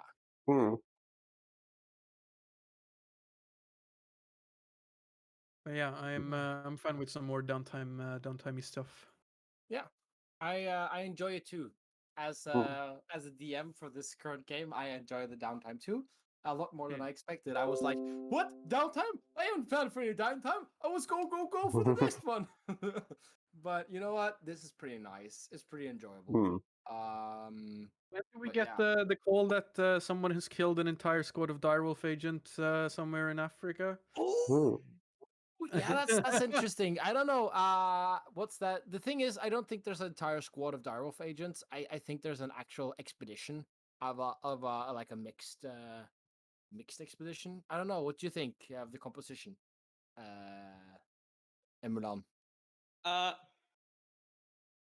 I am thinking that this is not necessarily direwolf related.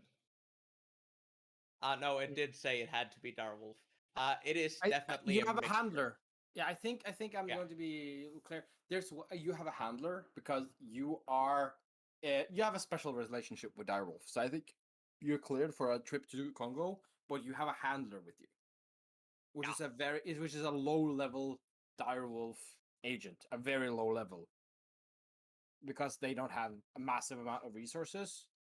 So yeah, so this is just a human, like a level 1 fighter. Right. He's a monitor. Yeah, he's there to make sure you. Yeah, he's there to represent Direwolf.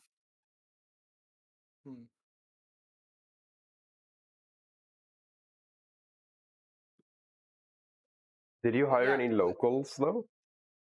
Like if you were going into an ancient tomb or something, maybe you hired some locals to help dig or. carry mean, I goods or probably whatever, did. like an expedition crew. I think, yeah, I don't know. I think you probably had like a mixed locals and your direwolf agent. I think you probably mostly used locals because in Somi, right? She's a people person, not Yeah. necessarily first and foremost, but definitely pretty much up there, right? Yeah. Hmm. Like she's a manipulator. Yeah. So she probably did a lot of manipulating before she even got to the point where, like, okay, I think I have a vague idea where in the jungle I need to go. And even at that point, you probably went from village to village inside the jungle, right? You had to do a lot of like just pure grunt work to narrow it down. This wasn't some definitely. database search. This was people work. Right? Definitely. Yeah. So I think definitely local labor force, because you don't necessarily you didn't know exactly when you were going to find the site, right? Or what we were gonna find there. No, exactly. You didn't know. So hard to plan, and she definitely didn't get clearance for bringing a whole direwolf team. That would have been way too much, way too expensive. And I'm not talking in money, but I'm talking in terms of agents, because Manpower. yeah, things are direwolf are thinned out right now. So that's why she only gets a low level grunt as part of her retinue as well. I think that person dies, by the way. Yeah, they do. Yeah, how do you explain that when you come back? That's actually interesting. Well, shit you're got fucked. Yeah, you're compelled to come back. How does that work out?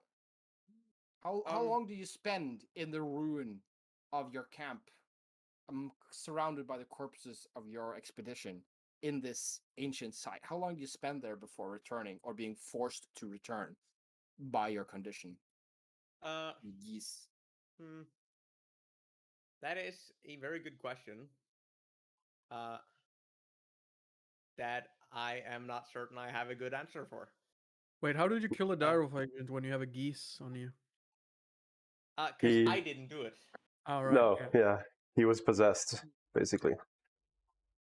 He would have taken psychic damage if he didn't try to stop. If he didn't try to make the save, but he tried to make the save, so he was safe from the geese. What a fair geese. Yeah, well, the geese is a direwolf geese. It's a so guys, if you're watching and you're curious, there's I think how. By the way, we have covered this before. I think it's supposed to be pronounced gas, but nobody does. We all call it geese. Gas. Anyway, so there's a D&D spell called Geese, which issues a command to a character. They have to follow it or not, and if they don't follow it, they take psychic damage. The character in Zomi is under a more powerful version of Geese in some ways. It compels her in more powerful ways, but she also is not opposed to the geese, so she doesn't resist it as much as something she doesn't truly want. So, question. This goes to everyone. I want everyone to have a say. Do we want the handler to be one of the existing named NPCs from the main Direwolf campaign, just to spice things up? Or do we want to make up a guy? Low level one. It has to be like Mike or what his name is from. I have a list. I have a list of the level 1 officers. I think yes. I'm sorry, as a DM, I know you want everyone to have a say, but I wrote this up before you all had a say. You know what I'm saying? Yeah. So as much as I want everyone to have a say, I think that train has sailed. That train has sailed. Man, I'm not good at these terms. That train has not sailed. It has flown. That train has sailed. So you're heavy for killing off someone with a name. I'm sorry. That's the die. It fell that way. Do you think that sounds cool as well, Rune Mats? Yeah, sure. Okay. I think you're way too callous. I at least stopped and thought about it before. This you guys like, yeah, just kill somebody. Okay, Thomas, you have a list. Is it yeah, any way to make this rollable? no, you're not gonna pick. No, is it any way to make it rollable? That's what I'm asking. Yeah. That's what I was going to say. Roll a d8. Oh, could you screen share with me? I want to know what the stakes are as a DM. I No, really no, want to know. no. Oh, are you Matthias, doing campaign Matthias. prerogative? Are you pulling campaign prerogative? Or like our Matthias, setting I prerogative, I want you to roll the d8. Kan det se Rune rolling? It's Oh. Matthias who's He's- killing off an NPC. He's the DM. Oh, he's Thomas, the asshole. He's pulling setting prerogative and saying he has the canonical list that's rollable, and I'm not allowed to see what it is. I'm gonna go with it. You know what? I'm not gonna bitch too much. I stand by it. I stand by Rune's roll. I can always escalate down, point the finger at Rune, but but yeah, no, yeah, okay. What size of die was it? d8. D8. And this is yeah, okay, D8. Roll 1d8. This is an unexpected table turning, Thomas. An unexpected turntable. Yep. This is the The finger thick that either plottens. murders. This is the finger that murders somebody. That isn't even a question. This is the finger that will murder somebody. Yep. And that's lucky number 5. Okay, so it's not too bad. But the person who died is... I know someone is going to be pissed, because the person who died is Lacer Selina Longshot, was her nickname. Oh, I know I don't have them in this campaign. Is there any easy way to pull them up on screen? Yeah, because it's on the drive for the anniversary. I uploaded all the tokens, so it should be there. I'm gonna look for it. Okay. So yeah, that character was a kind of suitable because she was a archer hunter type person who was in the original one shot. Oh wow! Seriously? Yeah, it was a player in the original long shot, but decided not to join the campaign. Serious? It's we know her on Discord as Tablet. Okay, the tablet has been broken. Yes. Has been shattered. So let's see, Direwolf 2-year anniversary. Tokens. What is the file called? Because I'm in the folder called art right now. I assume it's somewhere here. I just don't know what the file is called. Yeah, I'm looking. It's in. It'll be in the token folder. I think it'll be called P for player. There's no P for player as far as I can see. Where is there? She is. Scroll all the way down to the bottom, and then you have from the end. It's 1, 2, 3, 4, 5, 6, 7. Number 8 from the end. Selena. I see it. Downloading,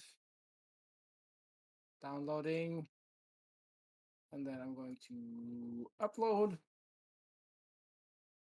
I will change the status to KIA. Absolutely. Do you have do you have the field to note when and where? No, I only have joined, but I could add a field for notes. We could do it in Kanka as well, just make the character and note the time of death. I can do that after the session, but I really want Kanka to be the new hub because it's just better. Yeah, it is. Let's see. She has been uploaded, and here she is. I feel bad for this. Well, whatever. This is C'est la vie or C'est la mort. Yeah.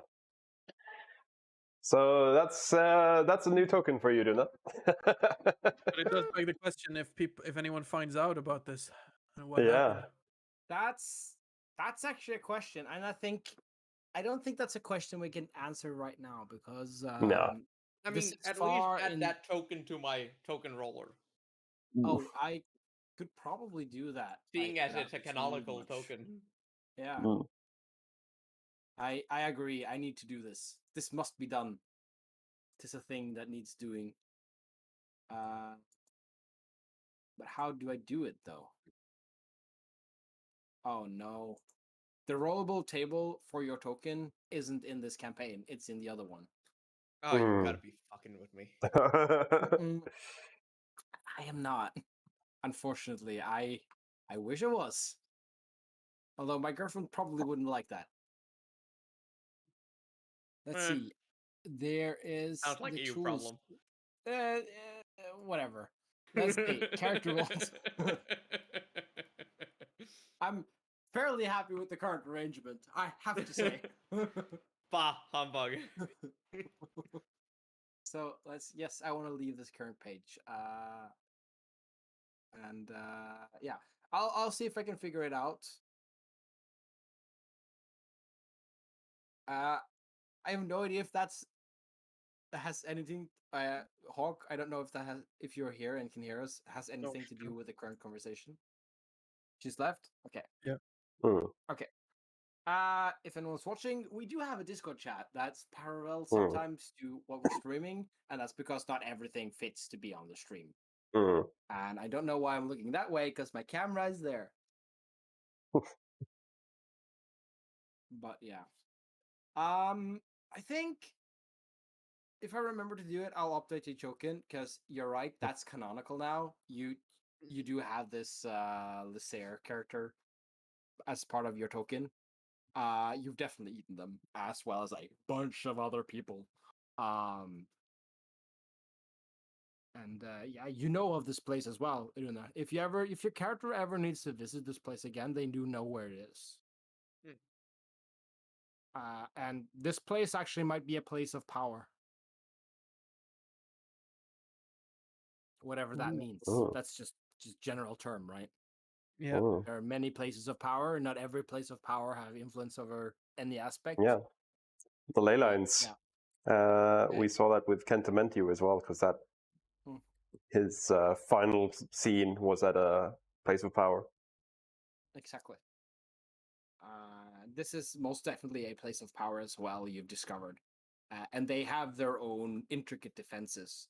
And next time might not be as straightforward as waltzing in and grabbing the bone of wherever your patron is. Of course, I'm saying straightforward. You murdered your entire expedition after having done so. Oh, you homicidal maniac. Wasn't my fault. Yeah. And whose fault was it? Ensomi. Not mine. That's what matters. Whose fault was it, Ensomi? Does Ensomi feel guilt about this? I don't know, actually. That's an honest question. Your character isn't evil, but you're clearly out for power. I mean, But not would really. Nozomi feel not necessarily guilt though, but would Nozomi feel angry because it wasn't Nozomi that killed Lysair? I mean, That's definitely kinda what some I'm anger asking. and annoyance. Yeah. You're searching for power, and this is a moment of powerlessness. You couldn't control this.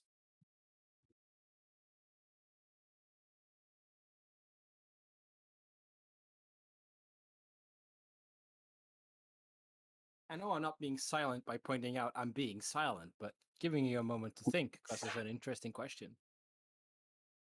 Yeah. There's probably some anger and annoyance in there, or not just probably. There's definitely regret. Not so much. No?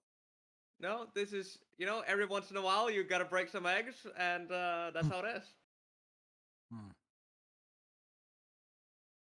Would you say that your character's grown, not just in power, but like, as a character during that experience? And if Probably, yeah. yes, in what way? Uh, they're gonna be a bit more cautious about seeking out power related to their pantheon. No shit, because they can just like, well, I'm gonna assume direct control. Not a pleasant feeling. Not a pleasant feeling. You know, right? Because this is a philosophical concept. If you value freedom above all else, anything like anything that can take away that freedom is the thing that is most important to destroy for you. Yeah, they're evil. Whatever threatens your freedom is evil from your point of view, right? Mm-hmm.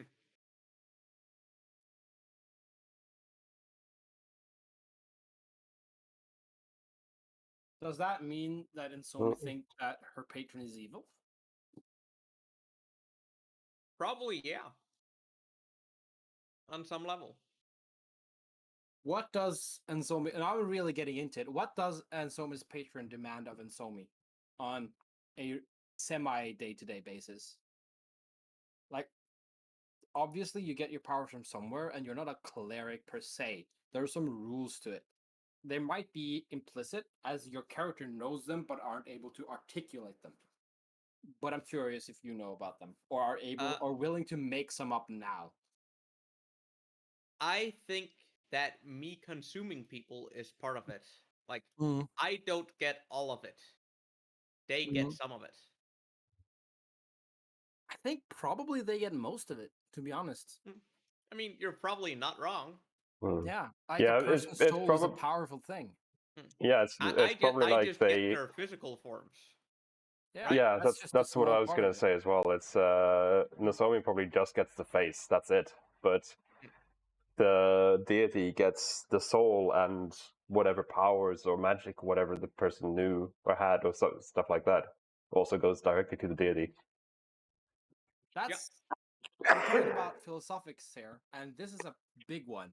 Does that mean that every person Insomi eats, they're denied an afterlife? They're being sent instead. They're being like derailed and sent into the maw of this being. Most definitely. Oh, holy fuck! That's some evil shit. That's some evil shit right there. Oh man. Again, not me.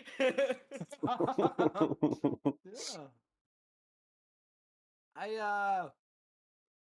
This is why I like this game. I don't like it, but I do like this game.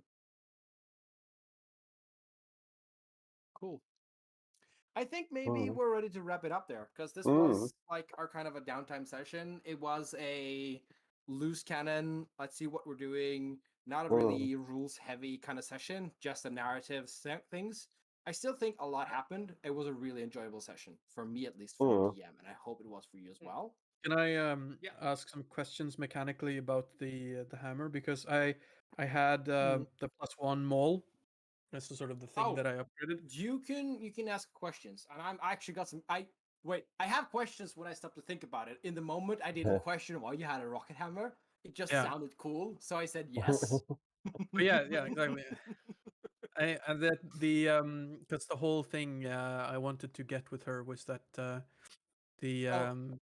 Can I just? I think just for my own sake, this is the end of the session, and now we're just doing post-session questions, cleanup sort of stuff, right? Yeah. Yeah. Okay. Cool. Yeah. Fire away.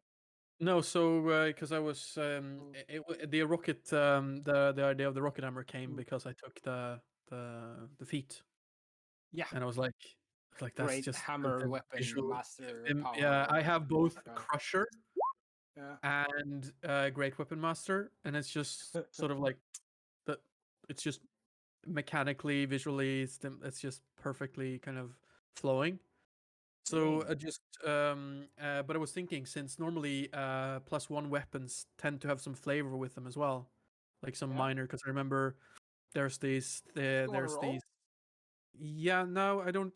Not necessarily roll, but I was thinking maybe that flavor part, that could be the fact that it's like a rocket hammer. I feel like that doesn't really need much. I like that you have a rocket hammer. Most Yeah. of all, you like that I have a rocket hammer. It's canonical. You used a rocket hammer to kill a fucking. I wouldn't call it a demigod, but to you, it definitely felt like a demigod of a stag, Yeah. a spore stag, right? It's like I basically from that point on, nobody could get familiars for like stag like small doe familiars ever like Until it for a few days reincarnated. until a new one until a new one reincarnated. It's like Yeah. beep boop, the caller you're trying to reach is unavailable at this time. Please select another familiar or wait for Stag another spirit you're trying reincarnation. to reach is not available right now. Do you want to connect to another familiar? Uh, Yeah, I like that. Shit. So if you're like Fey inclined and trying to wild shape into stag, that's a no go. Yeah. It's like not this time, mate. You're not getting connection. It's not a Yeah. spiritual connection. Luckily for us on the material plane, this is the Feywild, so it happens fairly quickly that it normalizes. Exactly. And then because I was thinking if I could get do some cooler shit with my maul, I'd probably do that at the cost of like the other upgrades I took, because I took also cloak of protection and a bodysuit. And I'm like, I kind of just want to go all in on the rocket hammer. I didn't really follow what you wanted from me. You asked some clarifying. You were going to ask. The clarifying question is asked. It has been answered. Can it be canonically a rocket hammer? I'm going That to has say been- yes. It can canonically be a rocket hammer. Now I'm asking mechanically. What the fuck is it? Yeah. From a DM Mechanically, point it's a of view. +1 maul. Cool. Yeah, that is a rocket hammer now. And, But the and just so I'm saying, I'm being very clear about this. You min-maxing motherfucking gaming. I know you. The rocket only ever activates if you do a critical. Or use No, just a heavy weapon. I was thinking when I do a Just a great, great weapon weapon. master thing, a -5 +10. Oh yeah. Okay, fair enough. We're still in the early days of the ruling. We can reroll that one, but yeah. Because it mechanically doesn't do Don't- anything else for yeah. me. It's literally just flavor. It's just flavor, but it's let's be honest. Pretty tasting flavor, right? And I mean, it's imagine pretty when good. it's better when if I get the rage thing where I can throw my weapons. I can literally just yeet the Oh. rocket hammer and Yeah, send it just- like rocketing towards things. Yeah. Oh yeah, I love it. I love it. So the idea is that it's not just mechanical; it's also magical in nature. Yeah, absolutely. And I think where you get this from, that's kind of undefined. I That's think fine. if it's okay with Thomas that that Thomas helped or Andre helped create it. Yeah. We probably did some tinkering on it before before you left for the Feywild. Mm-hmm. Uh, That was literally the last part. Can you add some rocket boosters to this? And he's like, no. Yeah, So- at least like no, what the fuck? Please. No. Maybe, Your concern, but are your you concern sure is you you want wouldn't be able that? to control it. Like, yeah, your concern was like you wouldn't be able to control it. It would just go straight down. Mhm. Like you wouldn't. yeah. He's an aerospace engineer. It's like this doesn't make sense. Uh-huh. But I'm like, Hey it guys, will. Trust me. aliens. I mean, magic. Exactly. Yeah.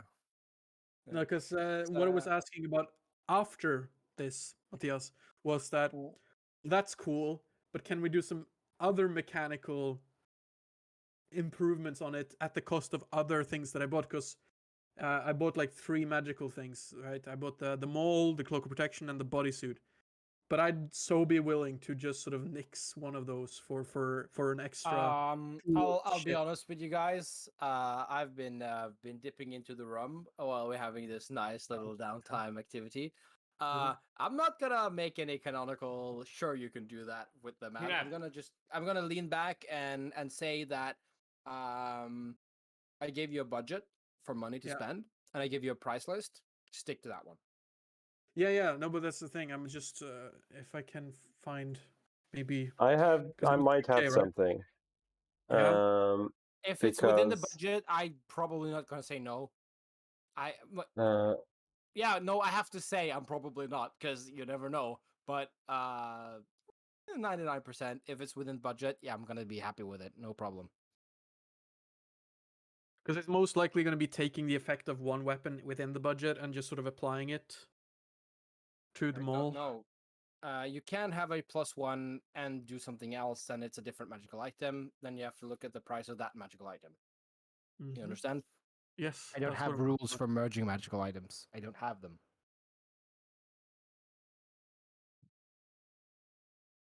about. Fucking hell. Where is it? There you go. Equipment, magic items. Also, if you have money to spare, buy something random. Have fun. You know, your character can. Yeah, I don't because know, the thing is, I'm sort of mug a of bit. unending ale. I don't know what it's called. I don't I remember.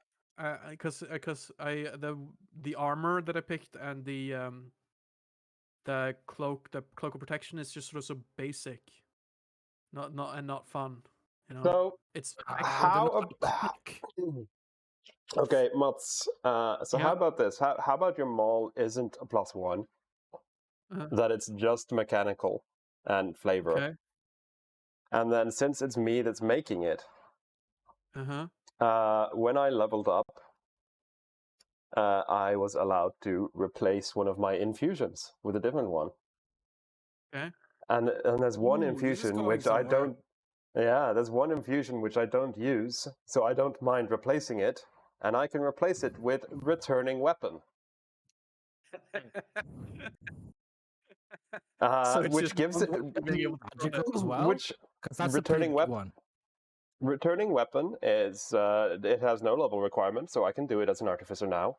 It gives a +1 bonus to attack and damage, so it becomes a +1 anyway. And it returns to the wielder's hand immediately after used to make a ranged attack. Wow. Hang on, I have to check some rules for it first, though. Yeah, but it sounds like what you're wanting without all the extra steps. Yeah, It is, technically it it has to be. Yeah, it has to have the thrown property, but if Oh. you get an ability that lets you throw it after a while, then No.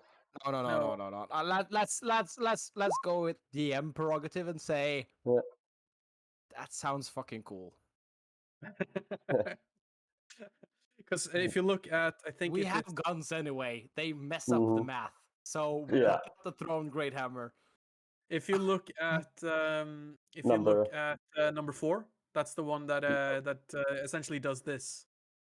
That's what you're talking about. Yeah, it gains the Gains thrown the property, right to throw. Yeah. which means it would. It also reappears anyway. Yeah, exactly. It Okay, so you literally don't really need that. Well, I mean, I need to roll a 4 on this roll that I get Yeah. to do. Actually, it's not good because later on at next level, actually, which is annoying, that's not this level. Next level, every time I get hurt, every time something wounds me, I get to roll on the table again. So it's gonna get so fucking weird and wacky. I love it. I love the wild magic classes, like the Yeah. sorcerer and the that was The Okay, sorcerer I'm guys. not so keen on, but this is no, fucking great. but that my first ever 5th edition I know. character and my remember him first still. ever actual That play fucking Chaos character. Bird, man. I Chaos don't remember Bird. his Ooh. name, but I just call him the Chaos Bird. Mordecai. I remember. Mordecai. Remember Mordecai.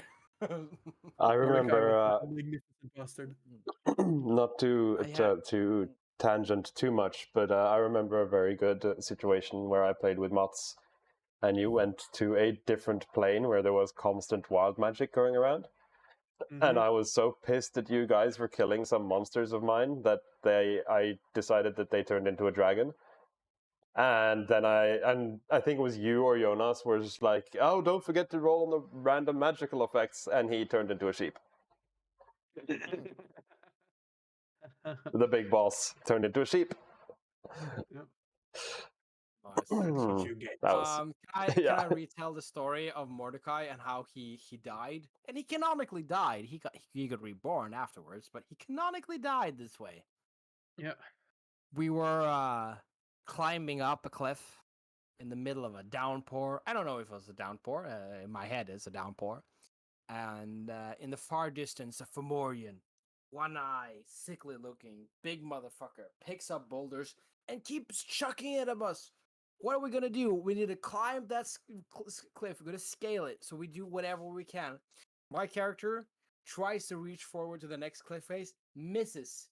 In a desperate move, he casts Alter Self to gain tentacles to suck onto the walls. Now, Alter Self is a first level spell. spell, and that is important because not only did he fail on trying to grab onto the cliff wall, meaning that he fell all the way down, because it was a first level spell, the DM said, because he just barely survived falling down, the DM said, yeah, you got to roll on the mild magic table. The DM in this case being the prick that's sitting in this chat here right now, and you know who you are. So I had to roll, and the mild magic effect I got was you cast Firebolt on yourself. So this was Fireball, yeah. So this was like the Wily Coyote. He falls, he down, smack, and survives, and then he just explodes, randomly explodes, and dies. Oh my god, it's actually a fond memory. It's a good one. Nice. Anyway, well, this session is well and goodly ended. So I think, Thomas, I'm Mhm. going to ask you to end the stream, unless Mhm. there's something else that we should put on Yeah. stream for stream Uh, for The bit. posterity's sake. I don't think so. Just we'll be back in roughly 2 weeks' time, assuming no one is busy then. Let me answer that now because I'm planning on doing a lot of vacationing around there. I might actually not be able to do next week, but you know what? Let's do We're it not on playing PM. next week. In 2 weeks, so the 31st is That's what I'm talking about. the next. Yeah. Yeah, it's a So tricky we'll date, see. for sure. Yeah, it is getting tricky because a lot of people are taking vacations now. So we'll see. But yeah, apart from that, it was fun having a little downtime session. Figuring out, fleshing out the characters a bit more and finding out what kind of stuff they do when they're not together. I really enjoyed it. It was fun. Yeah, Yeah. it was fun. Mm. So Hey, with that, quick question: Did you guys learn anything? I know you're trying to end the stream, but just quick question: Did you guys learn anything new about your characters you didn't know before we started playing today? That she's a manic pixie dream girl. A manic pixie dream girl? Yeah. It's one of those tropes. When she's I in summer. that is. I don't think Andre learned anything, but I think just for No, I'm talking about you us, as a player. like, yeah, I think like solidifying the fact that Andre is an anomaly. Like no one in Direwolf understands his powers. He is literally the only one who can split himself. That's kind of cool. Martin, it was so good. Yeah, I think that's kind of cool that he is literally unknown. But I need to go to the bathroom now, so I'm gonna head Yeah. off. So yeah, let's Thomas just can wrap it up. Yep. Yep. Cutting the stream there. So thank you for watching, and we'll try to be back in 2 weeks. Bye. Bye. Go to the end scene, please. You and your hotkeys, sir. No. Yeah, that's not even running. Let's see. There's something I think I can do to help you out here. What is it again? It's I think it's this button here. Ooh.